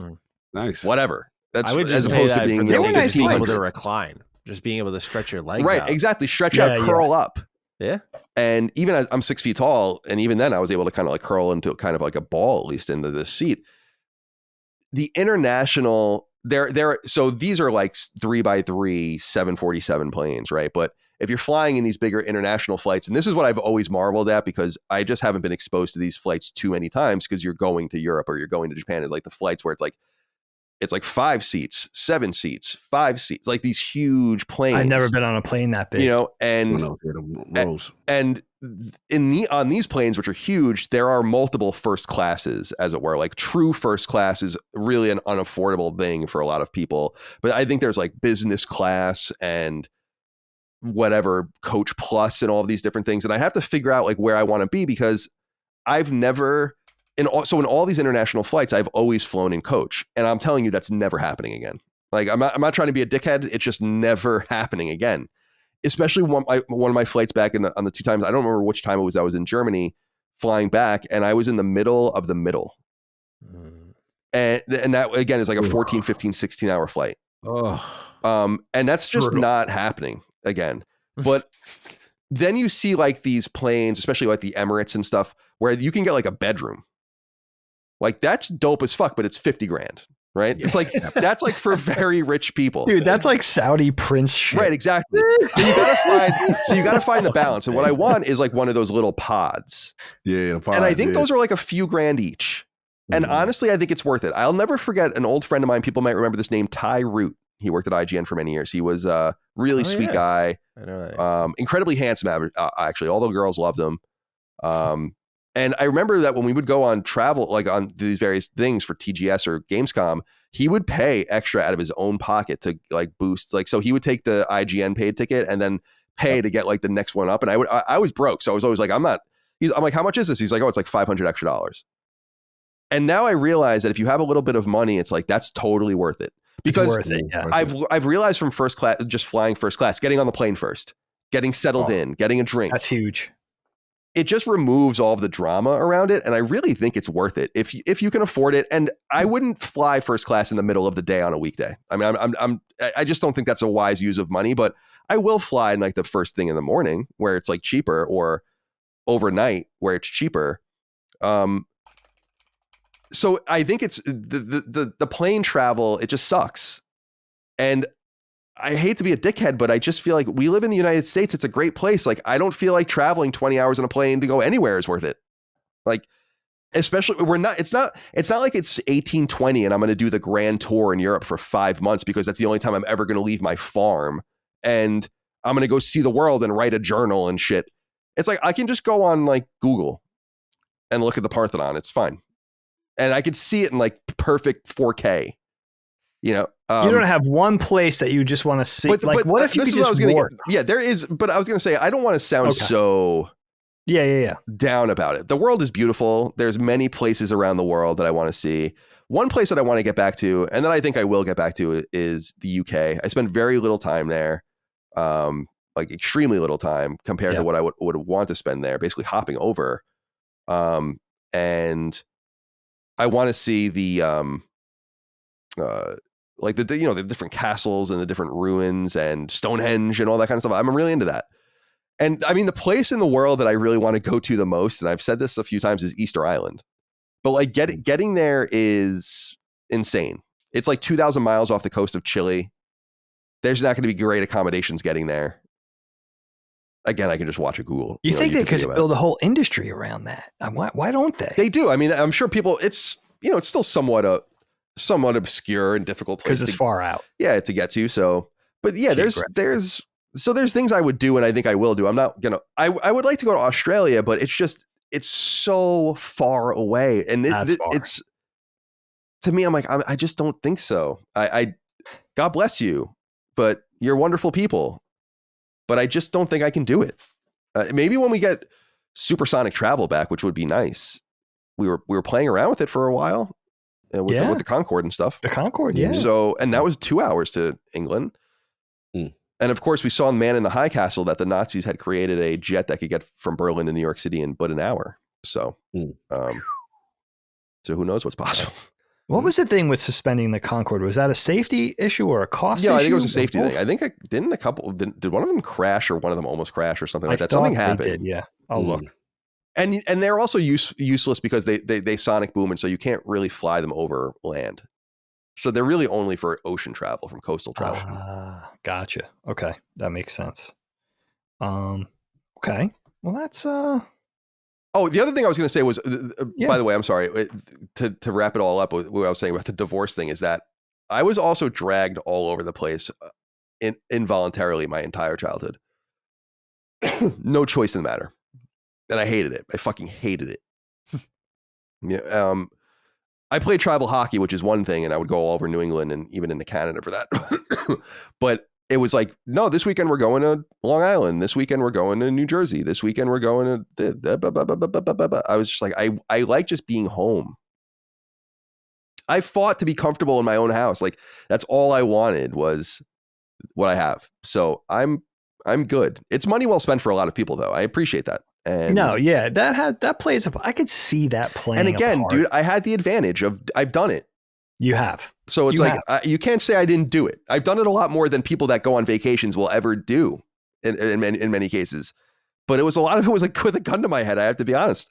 For work. I mean, dude, I could have seen and done so much more than I did at IGN. I turned down 9 out of 10 trips. I probably turned down 10 different trips to Japan from different companies. Bandai Namco used to invite me to Tales Fest every year on their dime. Every year. And I was just like, I don't want to go to Japan. You know, like, I'm good. I just want to be home. You know. And I remember like being invited to go to Finland to see Housemarque. I remember being invited to Italy to see Assassin's Creed, and Spain. And now, were you going on their dime? Yeah. Oh, dude. It was always on their dime. Always. Yeah, always. But I was just like, I got seniority enough where I'm like, I don't have to do this stuff anymore. And I don't want to. It was annoying enough to have to go to Vegas or something. I didn't want to go to Milan. It's like, can you just send me a build of the game? Like, why are you even doing all I this? relate on that level. I do think it's just, if you're thinking on a business level, I think it's just money wasted for a lot of these companies. Like, I agree. The pandemic was the best thing to happen to game previews, because I haven't traveled to one that's been outside of New York. And well, actually, I went to San Francisco for Dragon Age, but that was like a rare, because I was like, it's BioWare, so I'll go. But otherwise, like, yeah, I'm in the same boat where, what game was it? I got invited to Sweden for something, and Sweden. yeah, Battlefield? No, I'll have to dig up the email. I think it's a game that's out now, but got invited. I was just like, I did have that moment of like, anyone, it felt very privileged. It was like, anyone in my shoes would definitely be like, oh, it's a free vacation on their dime to Sweden. But I'm like, that's not in the cards for me right now. I don't want to go to Sweden. You know, there's also a level of like, the gun to the head that you talked about, Kyle. It's like, when I go to Sweden, this is what the narrative I tell myself is, I want to choose to go there and have the freedom to like go see around, like take Lily with me, and like, it's a trip. It's like a vacation, not like, oh, I'm here for work. Because that's what started to happen, is my work absorbed me into every spot in the States, and my vacation desire went down, because I was like, my work will take me there. And then I realized, you're not really vacationing, you're just working in a new state. Yeah, right. The domestic travel gets old really quick, because it's like, oh my God, I am in Seattle for the 17th time. You know, if you count it, like, I am in Vegas for the 20th time. I am in Texas for the 10th time. I just feel about that way with California. The thing that bothers me is I lived in, I should say, a major state near a major city where lots of game development functions happen and everything like that. I'm like, why the fuck is everything in California? Everything. Every event I went to in like my first decade of being invited to events, come to Cali. I'm like, why? Why? Especially when some of these companies are like, have a ton of money, tons of offices everywhere. I'm like, why are you not hosting an East Coast and a West Coast event? And the funny part is, Kyle will know this, is sometimes you got to poke around and be like, hey, is there a East Coast opportunity? And they're like, oh yeah, there is. I'm like, they bury that. They're like, you want to come to the West Coast? I'm like, no, I don't. Yeah, they try to justify like, no, I don't. I just get bothered because they can just share the builds. If it just go on Steam and share them with specific people and embargo them. Why do we have to? It's such a obvious way to buy people, and people, I don't think, get literally bought. I just think that I was in those circles a lot where people looked forward to these trips and like utilize them and leverage them, and I'm like, I just feel like this is something weird about this. That I didn't like, but I was young and I was like, yeah. At first it was exciting to go on a plane, go to SFO and go here and SFO and go there. Then you realize you were, as I said, in 2014, my last year at IGN, I was gone for over 2 months, and it's a lot, dude. It sucks. Yeah, I hated it. Have the desire to be home, right? And that's why when we started Kind of Funny and we started doing a lot of that travel again, I'm like, I don't want to do this, But again, it's just, I'm just a product of my upbringing and a product of those experiences. I don't want to make it seem like I am just inherently negative on travel. I get it. I totally get it. I'm a homebody. I'm totally happy just doing my thing. It's not a put on where I'm like, I'm secretly, I'm depressed. I mean, it's me, but where I'm like secretly sad, about it. It's like, no, like, this is what I want to be doing, is just hanging out. It's so ideal. It's like a dream come true. You enjoy it. Yeah. Yeah. Now, Matty, non-work related travel. I mean, paint me a picture. Tell me your dream vacation, your ultimate getaway. Yeah, this is the year I really want to get. It's funny. After I went to the eye doctor, she's like, wait a little bit before you get into a plane. I'm like, this fucking shit again, man. I'm like, this is every time I get ready to get going, there's someone telling me not to get into a plane. So I got to check before because it's funny. I was going to start going to a couple conventions in the front half of the year to start talking with some publishers and stuff. But we'll see if those are still in the plans now. But if I can travel this year, I do want to go to Japan this year. That was a big one, because that is something we've put off for like 3 years. We were supposed to go in like 2022, but it just wasn't in the cards because we wanted to save it for a house. Then we got the house, and then it was like, okay, we're still funding the game, and I don't have the money to go to Japan. And it's funny, Colin brought up first class because we're like, we want to save up for first class because for me, as like a 6'2" dude, like 6 hour flights kill me, dude. Like Yeah, I'm dude. just always, my knees hurt, my hips hurt. Like I know I sound like a little bitch, but I'm like desperately fucking uncomfortable. I that's No, real. I hate get it, the dude. size of these plane rows. They are not built for people my size. Lily's good. She's 5 foot. She's great, man. Yeah, dude, I'm 6 feet. I'm shorter than you, and I hate it. So I can only imagine. Like I'm Plus, always dude, crunched. if you sit in first class, you can mean mug everyone as they walk on. Yeah, true. Yeah. Yeah, there is a level of like, you see those same And they types do. of, like businessmen who you just know make like stupid cash, and they're just like here for their 50th meeting, and they're like, this is just you can tell there's certain people in their plain behavior if this is like their second home. Like the people are like talking with their headphones around their neck, like fold their arms in the middle of the aisle, and they're there for like 15 minutes straight. I'm like, Yeah. fuck 9 are you, bro? neck Take pillows. a seat, you know? Yeah. Oh my god. They have like Don't get 9, me started on 10 the neck etiquette. pillows. Yeah. It's a lot. I always remember Colin's story about people who smell bad in the morning on planes. That was like the funniest. Yeah. That was my funniest parasocial moment with Colin. Was I was fucking listening to the show. He's like, Colin just went, "What happens? Like, how do you smell like shit when you roll out of bed?" Yeah, it's like weird. It's like, why is this plane smell like BO at 7 a.m.? Too early for that. It's like, yeah, you got to like shower. You're going out. It's Yeah. not like, Right. in other words, yeah, okay, maybe it gets a little stinky at night. People are out, they're businessmen, or whoever going about their business and they're going home, wherever. But like, we're going about our day. We're starting fresh. Yeah. At least It's think very it's concerning. Yeah. Very concerning. Yeah, this is hopefully the year of Japan. That's the big one I want to check off. Cog kind of covered all the notes, you know, the big city life. And then if you can see that countryside, I will say, as I've dug into it more, I'm much more interested in the countryside than I am the city side of things with Japan. Looks beautiful. The thing I really want to experience more than anything, though, man, is the culture. I think people, I'm not trying to romanticize Japanese culture. I think a lot of American people are very guilty of that. But I do think they have an inherent respect built into their lifestyle that I deeply appreciate nowadays. And I want to live that for a little bit, because I've had friends who have gone there and they're like, it'll really change how you look at the world. And I'm always looking for that next experience naturally. But I want to live that experience because we live in the States, man. Like sometimes people, it's just, especially Northeasterners, like you just get your generally rude, kind of push-offy folks. And I want to live in a world of appreciation for a little bit and see what that's like.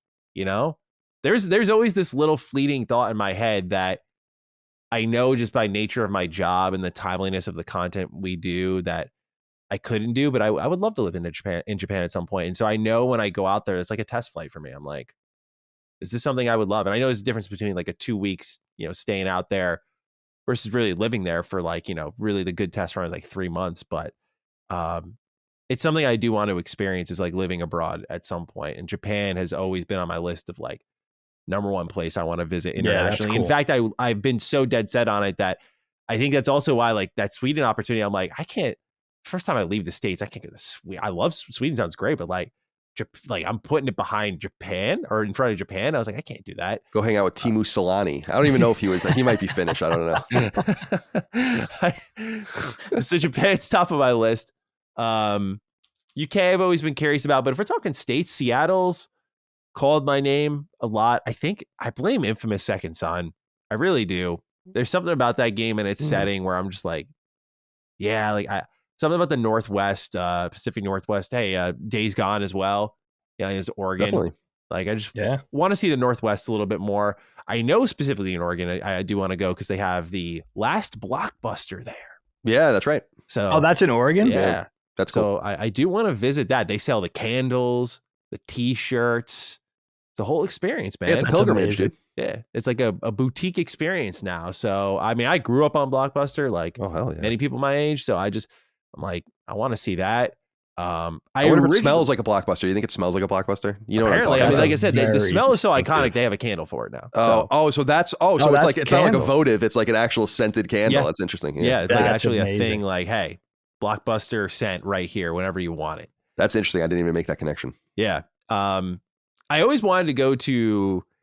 I've been to Canada. I've been to Edmonton specifically. So I went to like no offense to fellow BioWare. Edmontonians, but no, not BioWare. Just like I went for a hockey tournament, but I went to the ass end of Canada, like just bumfuck nowhere, like played a tournament out there, came home. But cool. I want to go there because they had as you can see, all of my childhood interests are connected to these things. But I heard that they have I don't know if it's still the case, but they have like still department store level Toys R Us there. And there's a level of lack of acceptance in me right now, because I remember in 2016, the last Toys R Us I went to was like right up the road from me. I went there, I picked up something for a party I was going to, and I didn't walk out knowing that was my last time. I didn't walk out knowing everything was going to happen then. And I never took Toys R Us for granted, but I'm like, I traveled 2 hours to the Great American Mall in New Jersey to see their Toys R Us. And it was great, but it was a level of like, I was deeply sad in there. I was like, my beautiful Toys R Us is relegated to a fucking mall shop. And it's like a pop-up. Yeah. I'm like, this isn't like your scrappy startup business. This is like the toy store, the children's store. Like all of our interests live here. So that I need to see the department store one more time. They still exist in Canada, across the country, right? Yeah, that's what I've heard. So I want to give it one last good shot, you know? Okay. So that's on the list. I know Laylee like grew up for a lot of her time in Nova Scotia, so I want to go there. Oh, really? Yeah. Is she Canadian? No, but like her parents had like a second place there, and they would like go spend the summers there. So like, I wonder if she knew the isn't Trailer Park Boys in Nova Scotia? Do you guys watch that show? They are, I think. Okay. Oh my God. That's like my only exposure to Nova Scotia. I love that. That's so funny. She adores the place. I really knew shit about it until she started telling me about it. And so it's supposed to be beautiful. Yeah. It's supposed to be really She showed me pretty. pictures. It looks awesome.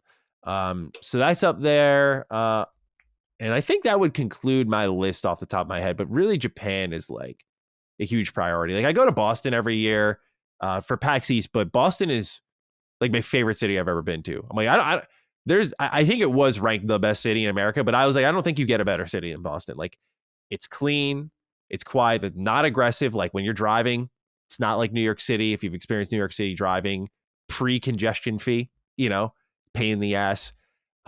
Congestion fee is different. Yeah. Now those streets are looking mighty empty. Bro, I'm flying into Midtown. Bro, like it's insane. Bro, It's like I was driving home. Me and Laylee lot. saw Wicked a few weeks ago, and I was driving home, and I hit a streak of like 7 green lights in a row, bro. I was like driving down my hometown road. I was like, this is great. I was like, this is quite wonderful. I low-key like it too. Yeah, I was like, selfishly, I don't hate that I'm not getting honked at because I didn't hit my fucking gas pedal like that. To my point, Boston's great. The main problem I have, Boston's got a lot of one ways. So it's a mess. Boston's tough. I made a wrong turn one time, and it was like 15 minutes to get back into the city because we couldn't find parking. It was. I can't stand the roundabouts, bro. The congestion with the roundabouts. I love the architecture there, though. It's very old feeling, very colonial. It's wonderful. It's a pretty town. Very. Spent a lot. I feel safe there. Just he said I feel safe. Yeah, I feel, bro. This is the New York City experience bleeding into other cities, right? It's like I feel safe there. I remember when I was last in New York, not last, but one of the last times I was in New York City, I walked into the tunnel because we had to take a subway, and you could see there was white paint over blood on the walls, and I'm just like, someone got fucking capped here like last night. And it's like, yeah, just got murdered. Just paint over it. Paint over it. They won't know. Murder? Yeah, it's the city. It's the city that never sleeps. They won't fucking see this. Like it's just they're gonna go about their day. So yeah, I have a lot of places I want to hit because I grew up traveling a lot for my brother's travel baseball team, like around the northeastern area, and then I kind of got into my Collin zone of like I just want to be home. But then existentialism kicks in, and you're like, I gotta see little bit of this world and what it's got to offer. I'm not even hitting items on the list. Like I'd love to see Germany, of course, India and so on. Like I want to see so many parts of this world, but my eyes can't be bigger than my stomach. Got to start small. Japan is the major one I got to check off. And the funny part is I could see myself getting caught in a little snag where I go to Japan. I'm like, do I want to travel abroad again? Like, let's go to Italy or go to Japan a second time. Yeah. That's the I trick. could see being caught up in that. Yeah, for sure. Laylee has a family member that's like deeply dedicated to world travel. Like she doesn't even have a place to stay here. She'll just come home and like stay with a family member. And like, she's just all over. And she has like a full-time job, but she just works wherever. I love that. It's very impressive. Yeah. Just a very free spirit. Doing that young is super. If you could do, I worked with a guy. He was a director of photography at a news station I worked at. And his daughter like just was popping around. She's in her early 20s and she was just living everywhere. Yeah. She was going from Scotland to Italy to, back to France. And now she was back in England. Like she was just, I feel like it's a great way to get a sense of where do you want to be. What better way Yeah. do you know where you want to wind up by seeing everything? 100%. And really go into the, experiencing all of those different cultures, the food, the landmarks. Yeah, the people. Yeah. Everything. Matty, where did you go to college? I don't know if I know where you I went to school. a community college. Yeah, for like 2 years. Right. Yeah, like no name community college, and then I'd stopped there because YouTube was doing well, and I was like, I hated school at that point. I love education now, but I was like very over it by that point in my life. Like I could not go on any longer. The school system broke me. Yeah, that's what it felt like for me. I was 13th and 14th grade. I took a year off too, and it still felt like that. I tried to. My parents didn't let me. So like when I got my out, I was like, look, Mom, like I can pay my bills. She's like, good job, son. There you go. All right, cool. I'm out. Success I'm out at story. least for a year. So that was nice, but my parents were nervous about that too. They were like, "You're never going." I knew I was going. Mm. I knew it wasn't going to change. Like it really felt like, am I going to the 13th grade? And then where I ended up going to school did feel like 13th grade. Anyway, like it didn't help. That's what I would say. My community college is like they're technically ranked high, but I was just like, look, man, like I know I'm just like this is high school 2.0. I saw a lot of the same fucking people there too. Like it's as if things didn't really change much after high school in some ways. Like I still had the same group of friends. I still saw the same people most times. So yeah, that's good. All right, now listen, somebody's got to say something happy after this. I just wanted to follow up on our Concorde discussion. Air France flight 4590. Now, this was 2000. I didn't realize it was this recent. It says, on 25th of July, 2000, Air France flight 4590, a Concorde passenger jet on an international charter flight from Paris to New York, crashed shortly after takeoff, killing all 109 people on board and 4 on the ground. It was the only fatal Concorde accident during its 27-year operational history. Now, there is a picture of this plane on fire. It says that it crashed shortly after takeoff. This plane is 40 feet off the ground. So apparently it was very short after takeoff. Wow. I mean, it looks like a dragon is attacking it. Wow. And the ground, the fire is all on the runway. So like it barely got off the ground. So wow. Very, very sad. And I guess that's why we are RIP Concorde. They're just so iconic with that turn nose cone. Yeah. They're so cool looking. They are cool. I hope we get back in. Yeah, I mean, that'll be dope. Travel, space elevators. Anyway, that's amazing. Yeah, that's super cool. All right, so the consensus, Japan seems like the spot to be. I mean, yeah, man, it's kind of irresistible, right? I'm kind of fascinated with China and Singapore and some of the other Asian countries too, but I guess Japan would be, yeah, that would be top of the list for me. Singapore's a good one, at least on that checklist. Yeah. Singapore's terrifying. I think I've mentioned this on the show before, but it's somewhere where the whole place is a city. I think they said like 1 out of every 10 persons a millionaire, right? So it's illegal to chew gum. They'll throw you in jail. I didn't know that. Oh, yeah. Fascinating place. Like they don't fuck around in Singapore. It's like a really fancy town. It's like the whole place is like Nordstrom. You just don't fuck around. You know what I mean? Like the entire city. Wait, can I? Is there any history on this gum chewing law? I've never heard. It's because people, when they were modernizing, people were like sticking it in like train doors and like just polluting with it, and so eventually they made it like you're just going to jail if I see you. Yeah, they made it. They basically like this is like a public nuisance, and like they just made it illegal, and that's like the famous thing about Singapore that like you can't. Wow. Yeah. And that like people like I read the only reason it's on top of mind actually is because I read something about it somewhat recently where there's like a black market basically for gum, for chewing gum. Yeah, I got that. I got that orbit. Any place that creates a black market for chewing gum is okay with me. That's pretty cool. They asked for it, right? Now, listen, guys, we're going out with a topic. Cog, you make me very proud with this one. I'll let you introduce it, my friend, but I can't even think. I mean, this is what I call a topic. All right, go ahead, Cog. Yeah, man. Obviously, Xbox developer direct inspired, and the topic is ninjas, man. And for me, I just try to like break down, ascertain like what is my infatuation with ninjas? Why is everything with me ninja. And it's just like, I remember young watching, karate flicks, kung fu flicks, the ninja would come out in the cool suit and the mask and, very stealth oriented. I just thought they were the coolest individuals from a standpoint of like, working for some feudal lord to infiltrate and be a spy. And I just thought the whole idea of it was cool. And it starts with the outfit. It starts with the mask and then also the weapons. Obviously most ninjas, you have a katana, you have the shuriken, the throwing star, and, the smoke bomb, and just these masters of deception, kind of thing. And then I remember the 80s and the craze of the ninja. Oh my God, you could everything. Ninja, the Ninja Turtles, Ninja. I remember it was just, you couldn't escape it. It was pop culture. It was everywhere. And Kyle would appreciate this. Especially with the 80s for me, G.I. Joe was a huge part for me. Like growing up, I love, Saturday afternoon or Saturday morning cartoons or after school cartoons and stuff like that. And when G.I. Joe would come on, I never forget how captivated I was when the Storm Shadow character came onto the screen. He would come on the screen and he'd talk. Oh, there we go. What? The ninja is a weapon. You are the weapon. And he would have this very prophetic, the way he was a bad guy, but he was noble and he had morals. And I was like, what is this? And he just commanded the screen. There were episodes I would watch. It was one, I think it's Excalibur. He became one very powerful. Destro tried to take him out or something. Like, it was kind of funny. Like, it was always infighting. Oh yeah, Cobra couldn't get their shit together.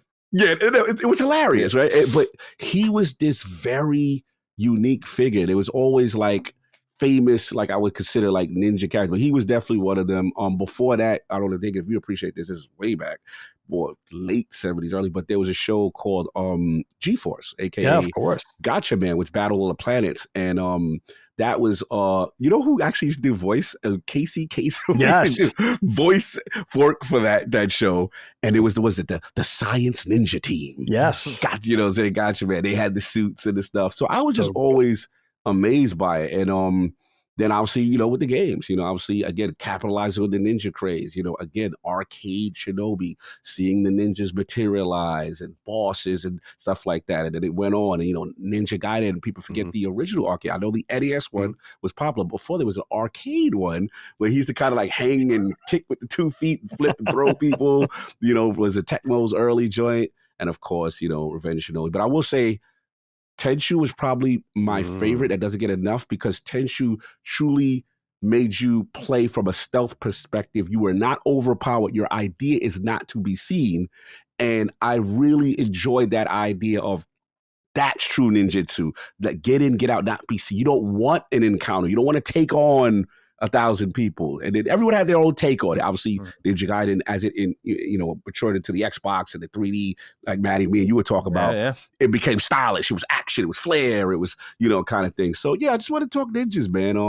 Funny first thing before I pass it is New York, not too far from the Hollandtown, there was a ninja restaurant. They took me there for my birthday, bro. It was amazing. You literally had to travel downward into this dojo. They would all dress up. The owner was from Japan. Everything, the serving was ninja. They would smoke bomb. It was crazy. I was like, Google ninja restaurant, New York. Yeah. They took me there. They took me there for my birthday. I lost my mind. This place was amazing. Is it gone? It's gone. Oh, bro. no. It was there for 15, 20. It was a tourist attraction, and I loved it. So anyway, I just was curious, passing every guys, any history, any infatuations, or ninjas or goofballs to you. just curious, man. So I'll start with Colin on this one. I'm curious, his either love or dislike for the ninja. Dude, I love ninjas. I grew up in, I was born in 84, so I grew up in the 80s and 90s. I think that the ninja craze was already well underway by the time I was born. But I think that I netted some of the fruits of it. TMNT comes out, cartoon, 87, I'm 3. So I'm infatuated with TMNT immediately. I have great memories of Dagan and I. Many memories. Dagan was a great older brother for being so much older than me. He was very much engaged in my life and making me a nerd and kind of, I think, using that to his advantage in some sense, where it's you can kind of mold someone finally after having a couple sisters. And I remember Dagan bought me a toy katana, and we remember I say like we would play this Totally thing, which is not ninja related, but I would say we were playing Dragon Warrior, where we would just go into the backyard. We like lived the woods are in the backyard, and we would like just go and swing at dead trees and do all sorts of things like that, and it was fun. And then Dagan bought in Chinatown, I guess, real ninja stars when I was probably like 5 or 6. Yes, And we would go into the those backyard Dagan. and throw them against the fence. Just stars against the And trees. our dad used to get really upset because it left like a shit ton of holes in the fence. Like he was really like bummed out about it. He was pissed. And TMNT, I think, was a big thing for me. And I was really attracted specifically to Leonardo. I mean, not only because blue is my favorite color, but because I loved the katanas. Dagan, I still have it. It's in the attic, actually. Dagan bought me a huge Leonardo stuffed animal when I was probably like 5 or 6. And he came with his own little swords on his back. And I always just loved, and in the live action movie especially, I loved the katana. I think a major thing about ninjas is not only the outfit and the getup, which is super cool. I mean, the mask, but the katana is just a very cool sword. And there are others that I think are important to me. I love that you brought up Tenchu. It's an interesting one. They've been in mind recently, or that series has been in my mind recently, because Acquire is the studio that made Tenchu. They're now owned by From Software. So when it looked like Sony was going to buy Katakawa, I was like, it might be interesting because Acquire might actually become like some sort of PlayStation studio and could bring Tenchu first full circle back. I always think of Caltrops when I think of Tenchu. Yes, Caltrops. Good call out. But others that are important to me, Ninja Gaiden, obviously. I do remember the arcade game, but it was the NES trilogy that was near and dear to our hearts growing up. And that's one of my favorite ninja representations. I still do it to Dagan to this day, where I just put my hands on like this to my side and I just run really fast. Because that's how his sprite is so cool. He's always putting his sword back, when he's done with it, which is super cool. Super cool. Ryu Hayabusa is amazing, and it was cool to see it's cool to see the return of Ninja Gaiden. I was actually talking to my friend John Robinson behind the scenes, who's a PR guy at Tecmo Koei. We used to work together at IGN, and I was just like, it's so great to see. I was saying this when the 2D one was announced. I was like, this is so great to see it. And then he DM'd me yesterday, and he's like, dude, what do you think about Ninja Gaiden 4? And I'm like, it looks sick. It looks great. So that's obviously a touchstone for me. Like I said, TMNT, you brought up G.I. Joe. Obviously, the two most famous, I would say the most famous characters in G.I. Joe were both ninjas, and Snake Eyes and Storm Shadow. Yes. Dagan loves Snake Eyes. I like Snake Eyes too. I'm more into Storm Shadow personally. I think he's an amazing. He's the coolest. And he becomes, it's probably after your guys' time. Dagan might remember because he was a little more engaged, but he becomes a good guy. Yes. And he wears the gray camo, like with the white camo with the gray on it. Yep, cool. the tattoo out. Right, exactly. And so that's more my era of both the cartoon and Gotcha. And by the way, I should have brought it up to show you guys. I finally got in the mail the G.I. Joe comic compendium, the Marvel compendium that Skybound did. It was $300. It was Kickstarted. It made like almost $4 million on Kickstarter.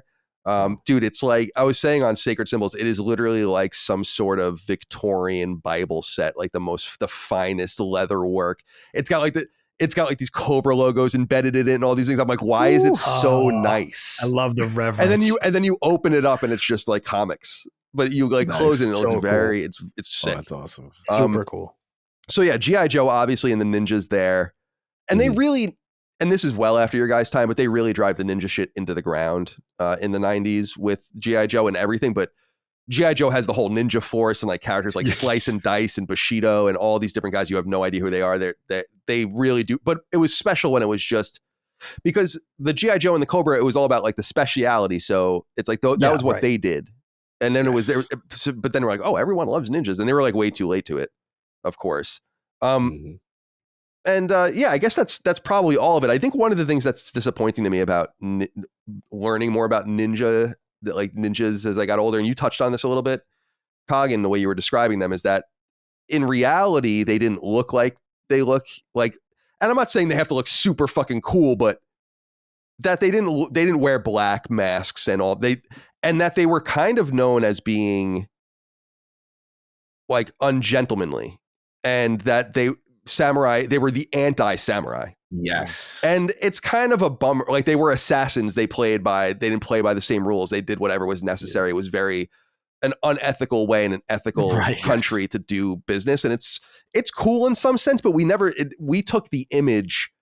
And I would be really curious. It's probably from some Kung Fu movie or something, but where the image, or not Kung Fu, because I guess that's Chinese, but whatever, some combat movie or some stupid post-war movie where we get the black-clad katana on the back, or like with a red bandana or whatever. I wonder where that specific image comes from. Two ninjas I got to shout out though that I think Dagan will definitely appreciate: Edge from Final Fantasy IV. There you go. And Shadow from Final Fantasy VI. Two other ninjas characters that I really, really love. I love them both. I think Edge is really cool. He's young and brash. Love Edge. But Shadow is, and the whole Final Fantasy VI, like secret dreams that he can have if he's in your party and stuff like that, and how you learn his connection. I didn't get to experience that my first time around because I left him behind. You left him on the continent. I didn't know you were supposed to interact. Oh no. Yeah, I love that. I mean, that's the good shit, though, is that you're not supposed to know. Playing again. If you wait. It gave me an excuse to go back. So yeah, there you go. Yeah, and like his connections to Realm, and I kind of knew I was going to name Rush, but when we got Treble, it's unfortunate because it's just not a good name for a dog. But I was like, Interceptor is Shadow's dog's name in Final Fantasy VI, and I was like, it would be such a cool name. It's just not possible. You know, it's just because it's too many. It's too weird. Too much. Yeah, it's too much. Come here, Interceptor. Yeah, right. Those are off the tongue well. Because I love when you're battling, like every so often the dog, he'll just like point or whatever, and the dog will just like and like come on and like attack and then like run up the screen. Remember cool. Shadow Dancer? Of course. Yeah, love that game. Oh my god! It's a good point you made in reference to the actual culture of ninjas, where they looked at as dishonorable during that time. Like they would do whatever it took. To win and stuff like that. I like that Ghost of Tsushima touched on that. I was going to say, didn't that game kind of really dive into that idea of like, you're a coward if you don't face your enemy head on? That was his like moral dichotomy. Yes, the whole game. conundrum. And then also wanted to shout out, obviously some more iconic ninjas of Mortal Kombat and the Scorpion. Oh, sure. Sub-Zero. Those are really big ones. But I got to keep the old OG trade going, Dig. I need some ninja love, man, or lack of. Just don't let me buy issue. Say where you at with ninjas? Dude, I'm old. I've been around from the start. I mean, I wanted to be a ninja until I was 10, and then when I realized I actually couldn't be a ninja, I just held on to the dream anyway until I was like 14. Let me stop you for 1 second. Did you try to do the Halloween? You know what? I don't think I ever did it. I was a ninja for Halloween. My mom made me a ninja costume in 3rd grade. I remember that. And I think I have a picture of it. Okay. Like actual printed picture of it. I always want to you got to get that. In my stack. Yeah, I wasn't, I probably wanted to be. I was right in that age wheelhouse where I wanted to be, but I knew I was too old. So everybody would just make fun of me. I'm of that generation. But that's the thing. Like I was born at the nexus of the early and mid 70s. Like I was born where 73 meets 74. Okay. So I remember a time without ninjas. Like there was no ninjas. And then by the time, in the West anyway, in the United States, 79, 80, like you were saying, Gotcha Man, even though that was like the first cyber ninja thing. Like ninjas became like a household name. Like every grandma knew what a ninja was. It was ninja toys and ninja graphics on clothes and ninjas on the bottom of graphics of every box store skateboard. Bro, I had the ninja skateboards. Too. Remember that? So crazy. Yeah, that was like. I don't want to say it was like one of those like kind of off brands, but actual legit brand that went box store, like a Nash or something. Which was like a legit brand until they sold out essentially. But it was ninja everything. The ninja imagery was everywhere and it became this huge thing. And of course, like you guys are saying, cartoons and video games and TMNT and Shinobi and Ninja Gaiden and Storm Shadow. But the thing I'm old enough to remember is there was a ninja episode of every TV action show and sitcom growing up. Like there was a Magnum PI with ninjas. Like there was an episode of Knight Rider with ninjas. Was there Miami Vice with there was a Miami Vice 100% with ninjas. Yes, you're right. Every single, like everything from Airwolf to Fantasy Island. Pretty sure there was a Love Boat episode with ninjas. Like ninjas was like a pop culture touchstone. So right. It was like this huge, and it was like Matty was saying earlier, Like it was like this fascination with the East, but it was completely misconstrued. You know what I mean? Like growing up, being a ninja, like Hog was saying, like it was about the look and the stealth and the outfit and the ninja magic and the climbing and the gear. It wasn't about I wanted to take fools. I didn't want to assassinate anybody. You know what I mean? But that's essentially what the shogunate employed ninjas as. It was like this dirty way of fighting. Mm-hmm. You know, it wasn't this battlefield face-to-face thing. It was like, it was poisons. Right. And, you know, it was like this whole thing of like really unsavory. I guess it was like, I don't know if that was a relatively new thing. Maybe that existed in other parts of the world as different things. I think you could think of like early African with like poison darts and stuff like that, right? Yeah. Like that was a whole thing, getting venom from toads and stuff. But the whole Eastern version of that, I mean, the whole thing with a ninja, it's fascinating. You know, this mystical, mysterious. It's amazing. You guys talking about G.I. Joe and growing up with that. Like they did it the right way with characters like Storm Shadow too, because they did the original Boba Fett philosophy of leaving just enough mystique. Yes. They didn't put Storm Shadow at the center of every show. Right. But we were looking for him. We They were did it looking just for enough. like it was a treat when you got a Storm Shadow focused episode. That's the right way to do. And they didn't do the opposite. They didn't go and just kill all the Cobras and like like they did with Transformers and make a movie and just murder everybody. You know what I mean? Like G.I. Joe is a masterclass in doing an IP the right way in the 80s. You know, and then you could say it went neon and it got crazy with the robots neon green camouflage and lime green, mohawks. That's more and all my that kind of era, Yeah, which is fun. They were like, kids like this. Let's just go all out. Ninja Force, Ninja this. Oh, yeah. That was a cocaine fueled trajectory, man. Only in the 80s. Only cocaine 80s, because, baby. dude, I have this. You guys won't quite appreciate it in your era, but I remember there being like, I inherited Dagan's G.I. Joe, so I had this and that and the other thing. But when they made like Bat version 2 or Firefly version 2 or these things that are not really the real ones, those were my versions of those in some way because those were the first ones I got to buy. Got you. But that was still a fun way to keep it interesting and colorful and vibrant.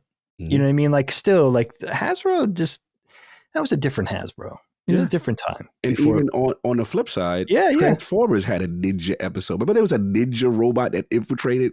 No. Starscream got jealous of the robot. No, I'm looking for this. Yeah, it was called Nightbird or something. Nightbird was the name. It was a human-created ninja robot. The Decepticons stole. Then they reprogrammed it and used it to infiltrate the Autobots. And it was wrecking everybody. Dude, and then Starscream was the one that was like, "You're trying to replace me." And killed the ninja robot. That episode was hilarious. Ninjas win every episode. Oh, dude, I'm watching that. You gotta watch that episode. It's hilarious. That's the thing. Like there was like this thing of like there was a few components and you wanted to mix and match it. Like it was like robots and dinosaurs, right? The Dinobots, right? Ninjas. Yep. You had to have at least two parts of everything. At least two things, and then combine it and make it into like, it was basically soldiers, ninjas, robots, dinosaurs. What else? Spaceships. Jets. And then how can we take two of those things and just make something amazing? The thing that I remember about with ninjas the most, though, and I have to give a shout out, my era, because ninjas were new. It was an exciting thing. Like and who doesn't love it, right? Every kid had at least one dude. It was always a dude. It would have been amazing if it was a girl, but I grew up in the 70s and 80s. In their elementary school, who thought they were a ninja. Yes. Walked around with the t-shirt up over their face all day. You know what I mean? Yes. Sneaking around, hiding on the playground, jumping out. You know what I mean? Showing how acrobatic they were. Right? We had this one dude. I wish I remember his last name because I'd give him a full-on shout out, but his name was Carlos. I don't remember his last name. And he had two claims to fame. He's a Puerto Rican kid. So he was the one who taught us all the curses in Spanish. Right. He's the one who walked around calling everybody pendejo and everything like that. Amazing. Which we later named a cat. That's probably where I got it from. Yes, I had a cat named Pendejo. Ben. We called him Ben. In front of mom and dad, it was just Ben, but it was really Ben. Hilarious. And then his other claim to fame, Carlos, was it was his martial arts prowess. I mean, maybe it was amateur martial arts, but he was the dude, like, growing up in the 80s, you'll know this guy. the same guy who loved ninjas was the same guy rocking the Bruce Lee t-shirt. Yes, of course. Right. It was just anything. He had the foam nunchucks. Yes. Right. It was the same. He had the whole kit. His whole life, he'd run through the cafeteria, jumping, showing everybody how nimble he was, jumping over the garbage cans. You know, that type of guy. Mm-hmm. So I got to give a shout out to Carlos because he was the first guy I knew who was really obsessed with, you know, with ninjas, with all things kung fu and martial arts and Bruce Lee, and he was living it. I don't know if he was actually taking classes or if he was completely self-taught. What do you call that? A Ronin? Carlos was a Ronin, but he was the one dude. Like he would have the t-shirt. I mean, he made a lot of sacrifices. He couldn't breathe. He walked around with his t-shirt over his face the whole day. You know what I mean? He was definitely getting the carbon monoxide poisoning, but he was living it. He was the guy. And I remember the one time, I think I've told this story on Knockback before. He was doing his goofy thing of jumping over all the trash cans in the cafeteria. And he was like on his fourth trash can, you know, he'd do them in a row, you know, like a little slalom bit. And his foot got caught in the top of one trash can. He just went down. He just went down right on his face, dude. He lost a lot of cred that day. Yeah, oh, definitely. That's rough. Flew too close to the sun. Mm-hmm. But ninjas, man. I mean, is there anything still to this day? I don't know if there's anything cooler than a ninja. I feel like kids don't even know. Like I have a 14-year-old. He was born in 2010. Right. I feel like he doesn't. That's insane. He all but doesn't even know what a ninja is. Yeah. Right. Like it kind of came and went. Yeah. It did phase out a bit, and then even the look, right? You know, it went from, I remember like what we call it, the Strider Hayabusa look with the no. You know, just and the cool head of hair. out. Yeah, Strider. And Yeah. Now, I guess it's a good transition if you're satiated, Dagan. Yeah. That's like an urban Matty, ninja. because I want to say him for last in the sense of, you know, obviously he's young, but you're an old soul. You do understand and appreciate where it comes Yeah, from. sure. But you know, I know you do the anime and stuff, and I look at the Naruto's and stuff, and like to me, I'm like, wow, they considering this ninja stuff, like the metamorphosis of it. But Yeah. I'm just curious, like your infatuation, your love, or overrated? Like where do you feel about ninjas in Love general? ninjas. I of course, Ninja Turtles I could talk about all day. I'll save that for later because you did bring up Naruto, which was what came to mind for me. Like that was my ninja growing up for sure. Like that was the one I watched the most. I remember buying like the headband. I remember memorizing like the jutsu symbols. Like I can still kind of do the fire one, like the Phoenix Fire. Because it's just like I was obsessed. Like there was a cool factor that was undeniable, but obviously there was a fantastical sense. Like I mentioned, the jutsus, you know, they'd be blasting fire out of their mouths, but they would have the ninja getup. Like you'd see like the kunai taped to their leg, and they would use these ninja tools. But they played with it in a fun sense. Like there's this character, Tentem, I think her name is, and she was just all ninja tools. Like she would control them with her chakra and stuff. And I thought that was just like, she's like a C tier character, but she just really cool design. You know, but they all had their own way of kind of manipulating the ninja way. And so that was like the big one for me that made me think ninjas are cool. Like I was a Naruto fiend growing up.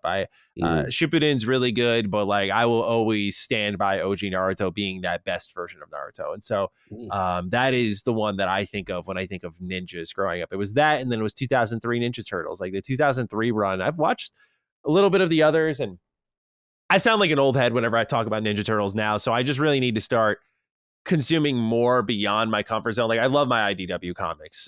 Those are fantastic. You know, I love the 03 run. It's like, to me, just fucking perfect. They're like, those are the untouchable parts. The Last Ronin speaks for itself. So that's all there. But when it comes to like the 2012 run, there was that other newer one, like Tales of the Ninja Turtles. The 90s one is obviously great, but like, you know, some of the newer renditions of the Turtles I have been more reluctant on. And I think honestly it's because they get away from the cool factor. Like I think ninjas are cool. The Naruto is cool. Sasuke is cool. The OG like 2003 Ninja Turtles all looked cool, and they like took their training seriously. And I don't know, there was something about that I think is very much missing in today's Ninja Turtles is the cool factor. I think like a lot of what you guys just waxed poetic about that whole segment was just like the cool factor of the ninja. Everything had to have a ninja. And I think just nowadays, like Ninja Turtles are the best way to get introduced to ninjas. And it's not done in, like I said, it doesn't have that factor that really lights my fire like it once did. A little too kid friendly. You know how I feel about the newcomer spirit. I'm like, yeah, we know how you feel with the new learn how we generation. learn, bro. 2003 Ninja Turtles, very mature take. I was 8. I was 8 fucking years old. Figured it out, man. Like, trust the youth. Trust our education system. Let them figure it out. But when it comes to like the history of the Ninja Turtles, right? Like, or ninjas. Sorry, I don't really know much outside of what Ghost of Tsushima taught us. Like that kind of that they're not as favorably viewed. So for me, it is just this cool, fictitious thing to the point that if someone one day told me, like a history expert came and was like, actually, ninjas never existed, I'd be like, that checks out. Like, you know, because all I've played are these extremely fantastical versions. That's all I've consumed. Like Ryu Hayabusa, we already got into. Like the moveset I've been playing Ninja Gaiden 2 Black. The moveset you get is like otherworldly, bro. You're flipping all over the place, bouncing off walls. That was my biggest takeaway as a kid with ninjas is like how much movement tech can I incorporate into my day-to-day life. So like I'd run around my neighborhood and like try to, you know, do like the Assassin's Creed free running a little bit. Assassin's Creed was another, you never played as a ninja until this year in Assassin's Creed, but it had the ninja spirit. But yeah, like I remember like trying to imitate the free running, and like I loved parkour, which I thought kind of branched off of ninja movement in a way. So I don't know, like that's how I was growing up. Is like I'd see these things and then I like dress up with these characters and then try to imitate them in real life. Yeah, I do what Colin was talking about. Like I grab my toy weapons and swing around outside. Oh hell yeah, dude! I beat the shit out of things. Yeah, gotta do that. Yeah, trees, like trees and like branches. Anyone looking out their window across the neighborhood at me probably thought I had like deep fucking problems because I'm just like swinging out thin air and doing flips and rolling in my yard, and this is just all in my imagination. I tried to make you were a like Casey one of the Jones, last generations to play outside. I feel like. What did you say? Right? I'm sorry, I talked over you. I think Matty was like one of the last generations, like his exact generation, like one of the last generations to actually play outside on a regular basis. I think so. Yeah, because of that. You know, I grew up in that same neighborhood the whole time, and like there was just always a rotation of generations of kids. And with ours, like a new one came in, and they were never outside, man. They were never outside. It was like rare to see them run around like playing tag or something like that. Shame. I don't know. Kids in my neighborhood, it's interesting. I have this similar view, and it's probably universally true. You guys would probably know better than me that people aren't playing as much and stuff. But my neighborhood seems to be full of children playing all the time, which is a good sign. It seems like a lot of like-minded, similar aged families. Maybe, I don't know, but I think it depends on parenting, right? Like, do you hand your kid an iPad, or do you like actively encourage them to go outside? Like, I know for a fact if my parents let me be like completely glued to the games, I would have. I was outside because they were like, take a break. You need to go outside. So I think it comes down to that too, right? Like a parenting philosophy or willingness is how outside play has devolved over time. But yeah, I don't have like a ton to say on ninjas beyond like the Ninja Turtles as well as Naruto. You know, like those are like the two main ones that come to mind for me. Ryu Hayabusa. Those are like your main ones. Those are the main ones when I really think about it. Yeah, I don't. So just quick question: the like when you look at a Ryu Hayabusa and stuff like that, like I guess our era, we look at that like the tradition of the black and the like. Does that look off to you? Does that look cool, or you prefer? Okay, yeah, because like I someone like if the coolness maintained generationally to you. That's how it's a good question because something like Naruto does change the ninja look. Like they have a feudal, if you will, appearance to them, but it's not like everyone's got a half mask or something like that. Most of them have like crazy colored hair, like exposed faces, a headband, and like Naruto's outfit is full orange, bro. Like he's anti-ninja. He stands out, right? Like he's a ninja, but that fights head on. It's actually a walking contradiction in a lot of ways, which I imagine is part of the intent because he's trying to become like the greatest ninja, despite not really being, quote, a true ninja, end quote. But gotcha. It's a good question, yeah, because I think the Ryu Hayabusa look, I think it's so definitively cool that when you're designing characters, I think it's very easy to fall into like the half masks and like just the eyes are the only thing that are showing. Like that lack of detail does something that makes these characters look mysterious and intriguing. And so I think that's part of why it was such a phenomenon, because there's like, how do you get cooler than that? Of course, there are plenty of cool characters, but like the ninja will always be, I think, an appealing visual. Yes, aesthetic. Yeah, that's how I feel. It's everything. I'm glad you said that. I wanted your perspective because I felt like it has metamorphosized over the years and people's interpretation is different. But to see, like I said, right now with this year of the ninja, this Koei Tecmo kind of thing, and we're getting a lot of ninja games again, and I'm seeing it resonate. And I was actually surprised. I thought like it wouldn't hit.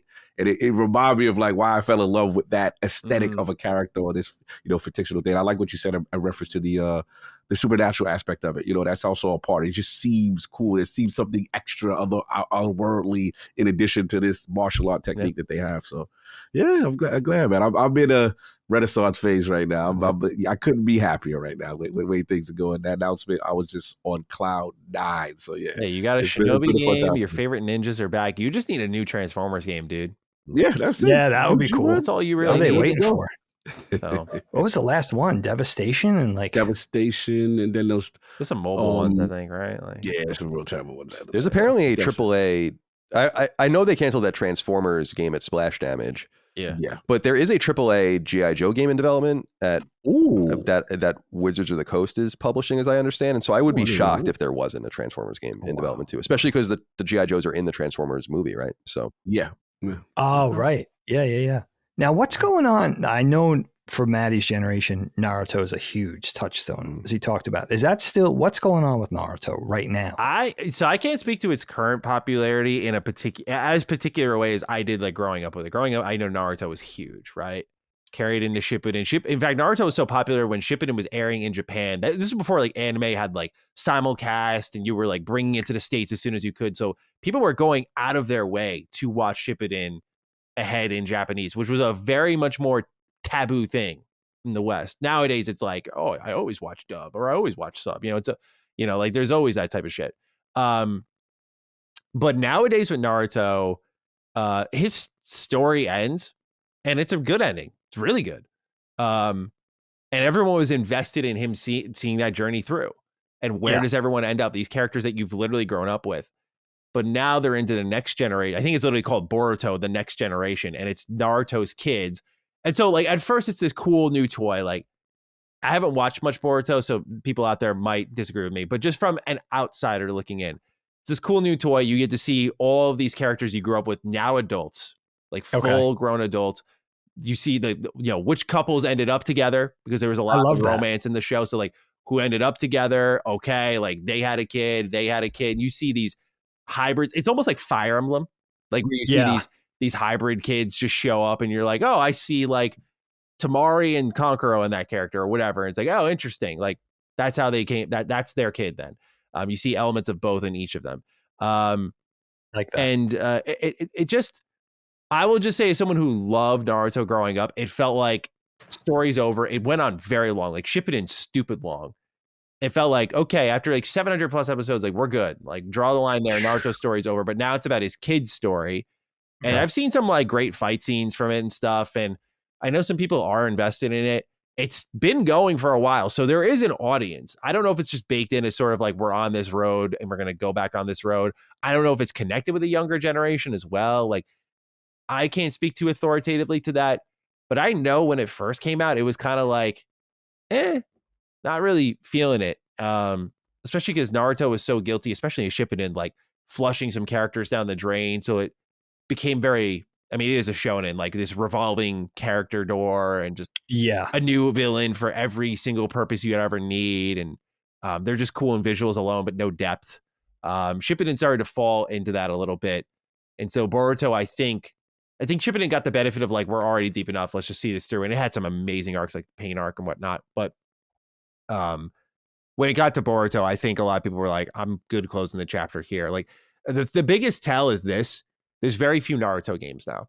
Naruto used to get a shit ton of video games. And I know it because I own most of them. I'm looking at a list of them now, actually. Yeah, like they're amazing games. Like Uzumaki Chronicles, Ultimate Ninja Storm, the ones on PSP. They have Path of a Ninja, Ninja Council. All this was baked into the Naruto pie. But when Boruto came around, they did like Naruto versus Boruto, like Shinobi Striker. They did Ultimate Ninja Storm Connections, which brought some Boruto in. They did a expansion for 4. That's all that comes to mind right now. Like, it's been way fucking less. And it's interesting because Bandai did say something about Naruto video games, or AAA anime video games, like Dragon Ball would be like only one of the ones they go all in on with AAA. And that's surprising because obviously Dragon Ball has earned its place as an extremely popular anime, so it should get that investment. I'm like, Naruto doesn't even have that. Like, wow, they wouldn't even really invest big in Naruto. One Piece they were afraid to do. They did Odyssey, and that was like the biggest branch out you've seen from like a typical shonen anime video game that's not named Dragon Ball in forever. So I think that's another sign that Naruto just isn't as popular. Like, I remember the action. I always scroll by like when I'm in Target or whatever. I'm like, let's see what action figures are being sold nowadays. I always got to take a peek, and they've some really good ones. The Marvel Legends are really cool. There's some very OG style action figures, very collector driven, that I think are cool. Last Ronin Ninja Turtle figures are like all over the shelves. I'm like, nice. like, okay, awesome. I'm not seeing Naruto though. You know, That's interesting. Dragon Ball I'll find like that. One Piece Dragon you'll Ball, of find pretty course. easily. Pokemon, of course, but I feel like Naruto's fallen off a little bit. That's my interpretation, just purely anecdotal. I'm looking at doesn't the have that buzz. I'm looking at the I don't know anything about it at all. The manga is 99 to 2014, and then the series is 2002 to 2017. Yeah. Yeah, there you go. So That's a long run. and the games, it's funny, man. There are so many. I was looking at the list of games. There are so many games, and it's interesting. You can tell, I guess, when the series became relevant in the States, because there are like 3-year gaps between the release dates in a lot of these games between the States or Japan and the States. Then there are a bunch of them that never came out here at all. So yeah, and there were some that were contracted to platforms. So like I was talking about Ultimate Ninja, that was the PS2 series. Then they had Clash of Ninja. I loved Clash of Ninja growing up. That was my preference. They had, I think, 2 of those on GameCube, and then 3, or they had another one on the Wii at least. yeah, there's Wii ones, and it looks like there's even Xbox 360 ones too. Yeah, they carried into that generation too, because then they got Ultimate Ninja Storm on PS3, but Ubisoft went and made Path of a Ninja and Broken Bond, which are both awesome like Naruto RPGs, where you actually like to fight, you have to hold the left trigger and do like different analog stick inputs to do like the hand symbols for the jutsus. Awesome. It's so cool. Naruto has an amazing lineage of video games. Amazing. Criminally slept on nowadays, especially because again, Dragon Ball is really taken over. But yeah, it definitely, I mean, anyone's lucky to have a year to just be out there doing their thing. Like Naruto had its time, right? Like that's a 20-year run, all things considered. The fact that it's still going is impressive, but I'd love to hear from the audience on this as well. Like, I'm curious if they disagree or agree on Boruto's relevance at all. Yeah, it says here on Wikipedia, Bandai Namco announced that Naruto video games have sold over 32.52 million units worldwide. Yeah. Okay. And Dragon Ball Z, or Dragon Ball Sparking Zero, it was the 4th best-selling game in the United States in 2024, which is insane. Wow. Insane. I think it got like 3 million in its first weekend, right? Yeah, I couldn't. I mean, that's just one of those examples where I'm just not tuned in at all. So I don't. You just don't expect that. It's how college football, I think, surprised a lot of people that just didn't realize how big it was going to be, because they're just not tuned into it. So, yeah. Are they doing another one of those this year? College football? Yeah. Yeah, they are apparently going to it's annualized. Interesting. Yeah. I'll be curious Makes to see. sense. Let it begin. That's the second best-selling game in the United States. Dude, it makes 100% sense. Did you see that? Did you guys? I don't know if anyone appreciated this because they were so focused on Dragon Age's, underperformance, but EA had said that Dragon Age and Football Club 24 both underperformed. Football Club 24 is the 5th or 6th best-selling game in the United States last year. In the United States, yes. How the fuck are you gonna? What was your expectation? Yeah. What are you, crazy? It'd be a top 10 selling game in the States and still be like, not good enough. No, doesn't work for us. It must be something with the name brand, right? Like the FIFA pull more people in. Just maybe. I think there's also that. I don't know how relevant it is, but isn't there a free-to-play game now, or 2 of them now, because it's eFootball and then UFL. Yeah, UFL is pretty popular. So I think that's going to start chipping away at them too, because you would think that they would actually save a lot of money not licensing FIFA. So maybe they're okay selling fewer copies. I don't know. Yeah. Appreciate y'all satiating the ninja stuff. Yeah, that was a good one, That was Cog. fun.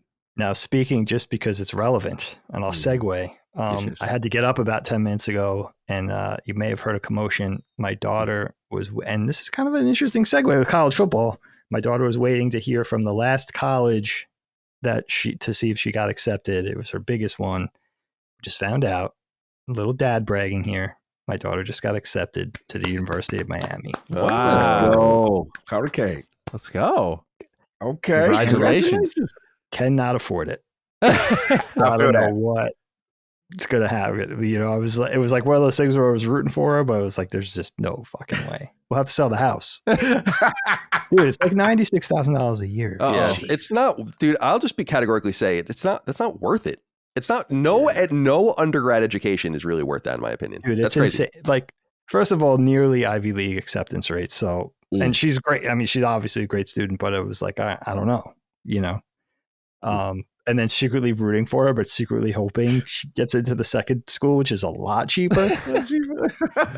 So this is Hope you're ready for the dad. This is where I want to go talk, you know, because this is you're yeah, I want to you be gotta a wanna hurricane. I love you. Okay. Why not reason with, like, she's smart. Just reason with her and be like, dude, this She's is a lot of money, man. she knows. She knows. You know, like, this is a lot of money. Like, you could really unencumber us by going to the very good, cheaper school. Thank you. I mean, think all your 5 of father, them are a would lot you? of money. Let's not make any bones about it, but there's very few schools that are this expensive, you know, and I get it. You know, the amenities and South Beach, and it's gorgeous, and I understand. It's hysterical that you're doing, like, the last thing mom and dad were going to do was pay for college. So it's nice of you. It's nice of you to do that. Although I got free, I only had to pay room and board at Northeastern because mom worked there. So yeah, you got a nice. But that was still, little you know, cushy ride. a lot. It was $500 a month for many years to pay off. It was horrifying, actually. So I But don't want isn't to it see anyone amazing- else in that position. That's why I really root tough. against people taking loans or paying exorbitant fees. These colleges need to be taught a lesson that your Mhm. education is not worth $400,000 cumulatively. Look how much cheaper it was even when you graduated. I mean, that's how much it's changed from then, which wasn't that long ago, to now. You know, it's completely insane. Yeah. But anyway, I'm excited Yeah, for it. But I thought congrats. somebody, I can I sell thought her somebody got community hurt college. Just downstairs. give me 5 minutes. You know, there's just a whole value proposition we can break down. Yeah, at least get your 2 years of, like, you know, mandatory classes out of the way and then go to the good college. Yeah. Well, That's who a am great I? I've said this strategy. before. Who am I to That's what say I that? was planning to do. That's exactly what I didn't do. So who am I to say? And I had a great old time. So Hey, look, I did Who am I part to say that? one. I can say that I did part one, Dag, and then I just never did part two. And here I am, not in college debt. How about that? Yeah. Hey. dude, I'm very You know what I lucky mean? that I made money in my life because I was deeply in debt. Like, you know, and I am super sympathetic to that because the first thing I did when I really could was pay it off. Like, just be like, I'm done, not doing this anymore. And a lot of people say, like, don't do that. Go invest the money and extract the extra 2% in APR. And I'm like, I don't want this over my head. Well, that's good to get out from under. I get that. It's horrible. It's Like, a I horrible really- thing. I know people in my own life that are still crushed by their debt and student loan debt. I just get nervous about that shit with people, you know. College isn't for everybody. I mean, my 2 kids are very academic. My daughter wants to go into advertising. Miami's a top advertising school. I get it. Like, she's going to have a great career and that's her track. Like, she doesn't want to repair HVAC. It's a wonderful trade. You know what I mean? But this is what she wants to do. She's got to go to school for it. It's just the way that industry is. But it's not. Peggy didn't go to school If I could for do it? it all over again, would I have gone? Probably not. Peggy didn't Yeah. go to school for copywriting. Who's that? Peggy from Mad Men. Oh, Peggy did. That's true. Just the Brooklyn Catholic High School, and that was Yeah, it. and she became a copywriter. So A pioneer, by the way. It's true. yeah, it is. It's true. Yeah. No advertising agencies looking at you without the college degree now. It's just it's a game. You know what I mean? It's all it's like this. It's this flow. You know what I mean? Juicing the schools, and you know, it's interesting. It's a whole nother topic though. Taking it back to ninjas, we got to give a shout out to one of my favorites. I almost forgot Psylocke. Ooh, Oh, yeah, of course. Yes. Yeah. Nice. Yeah, nice one. Got to take it back to Yeah. Psylocke. Good choice. But that's it. Just in case you heard, I heard male screaming downstairs, which was my daughter's Oh, you had to boyfriend. figure So it I was out. like, what the fuck's going on? That turned out to be a happy thing. But I didn't have to use my ninja skills that Carlos taught me. You deserve it. I didn't have to get my nunchucks and my ninja stars out or anything like that. Colin, did you see that the Islanders signed Tony DeAngelo? Yeah. Have fun. Yeah. Desperate times. God, they suck. They're so frustrating this year because they just they should seriously have 20 more points based on how many third period leads they've blown. Like crazy. 2-goal leads with 5 minutes left. 1-goal lead with 2 minutes left. Like where sometimes losing in regulation, not even getting into overtime, like that just cannot hold the lead. They just suck. But I still sit there and I watch it. How deep into the hockey season are we right A little now? more than halfway. I'm totally out. A little more than halfway. Oh, okay. I just want them to be interesting. Like the frustrating thing about them is that they'll bang out like 4 or 5 wins in a row and then stay like on the bubble. So you can't really tune out. But it's unlikely they're going to get anywhere near the playoffs. Be interesting. Interesting to go back to Long Island and see a game, huh? Yeah, I still haven't been to the new building, so and no one's going to games. I mean, it's empty right now, so they got to figure out. Put a better product. Is it a cheap ticket then? Oh yeah, very cheap. But they got to just put a better product on the ice. Yeah, you could probably get good seats, glass seats for at this point $50, and probably sit higher for 20. Yeah, you should come up and we'll go. That would be fun. Yeah, I'd like to go at some point.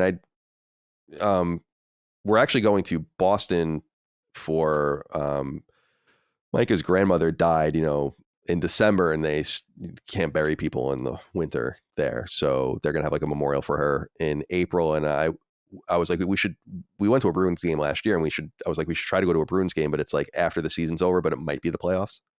Oh, okay. So maybe we can sneak in should they get in the playoffs. I think the Bruins will be in the playoffs. That's got you rooting for the Bruins a little bit. I root for I have, that's what I was saying earlier. Like I don't care about the Bruins.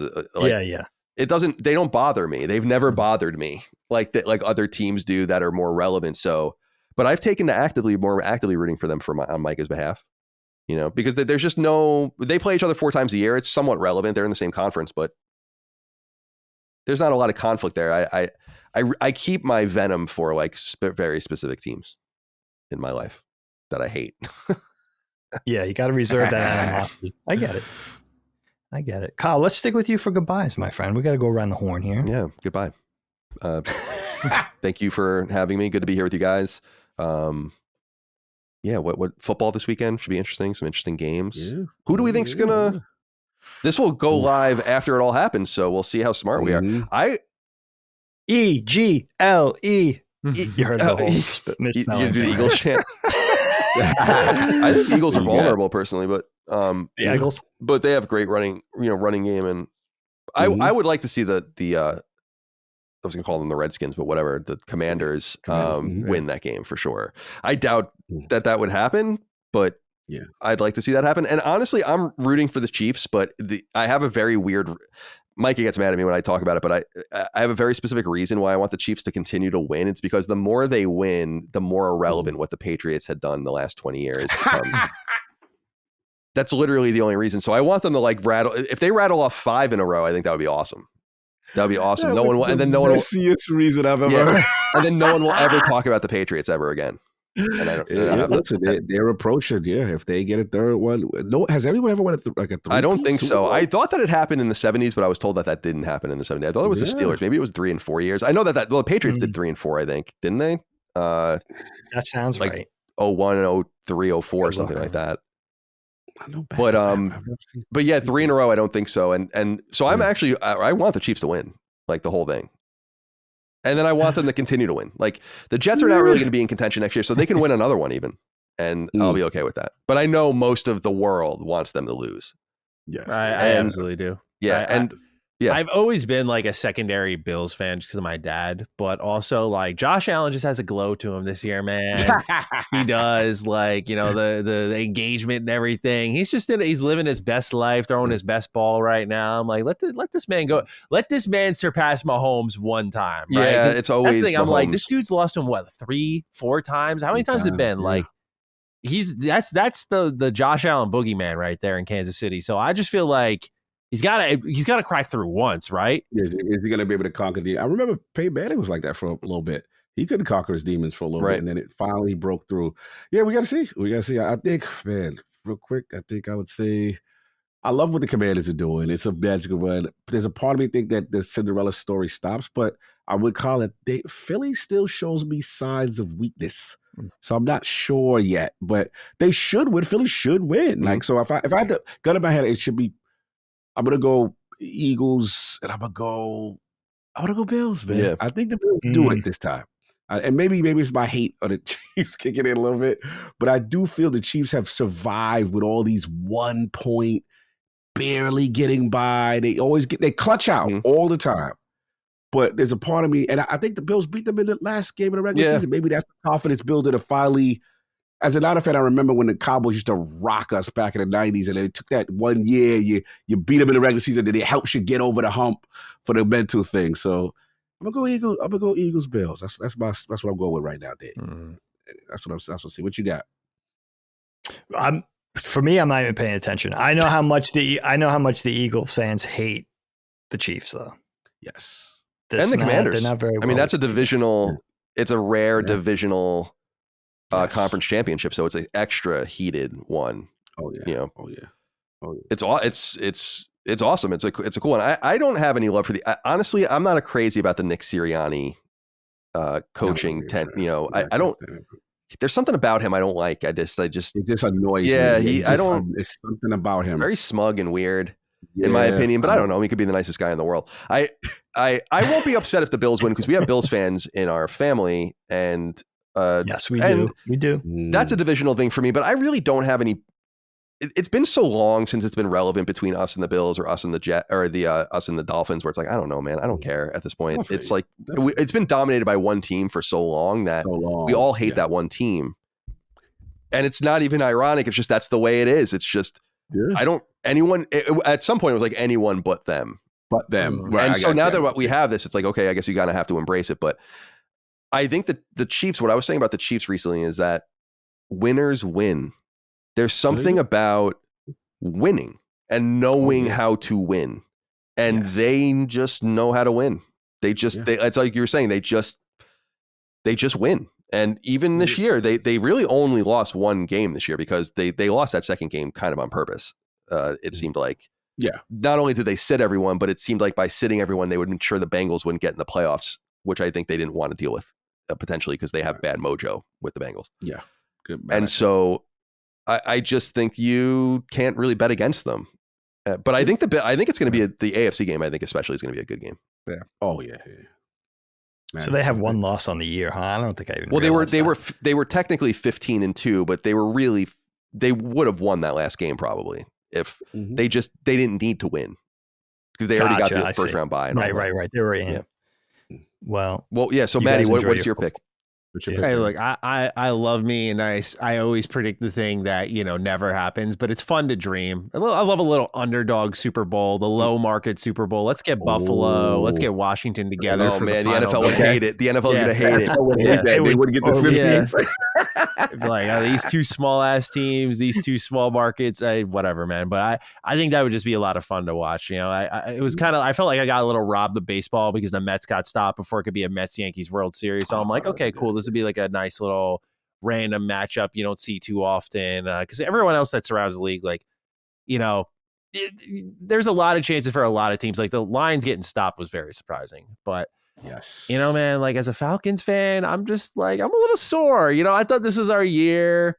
Ugh. We immediately our plan with Kirk immediately goes to flames. This guy throws like a pick every fucking week, multiple times. Ugh. We call him Penix too late. Lose in dramatic fashion 2 games in a row, barely. The Penix pick seems a little smarter than it did, doesn't it?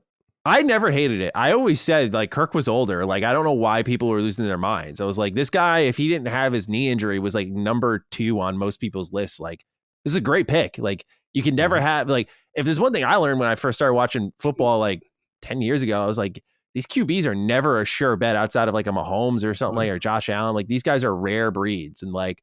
Otherwise, they get cycled around a ton. So if you got a plethora of options, like, yeah, Kirk sucked, but to immediately be like, all right, we're picking the young guy now.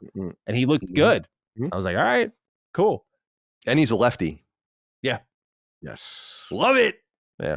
Love it. There's only 2 active lefties in the league right now, which is crazy. Because all the people that can sling it, as I understand it, there are so few lefty quarterbacks because many of them become pitchers. Oh, interesting. Because there's just way more money and way more demand. Yeah, there's a lot of money. Like it's way easier to be a lefty pitcher. In fact, that's a huge advantage. So I would think there would be an advantage to having a lefty quarterback. You have to inverse your line, your blind spots and all of that, but it would be probably hard for defenses to deal with that. Deal with it, yeah. It's the same thing like Bill Belichick always chose lefty punters because the ball came off the foot opposite of the way it usually did. Just for that one like possible advantage. Interesting. That's smart. Yeah. Anyway. You guys enjoy your football. I'll sit here and try to figure out how many organs I have to sell for college.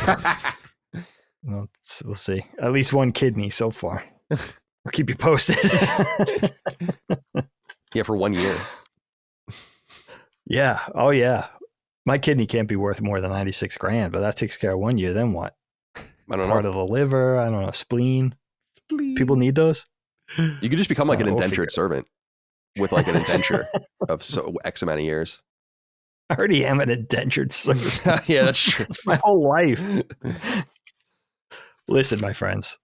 Little house clean. We're only at 3.5 hours. I feel like not even time. We were in the flow state, Dake. This is it. We're in the flow state. This is how we do it, guys.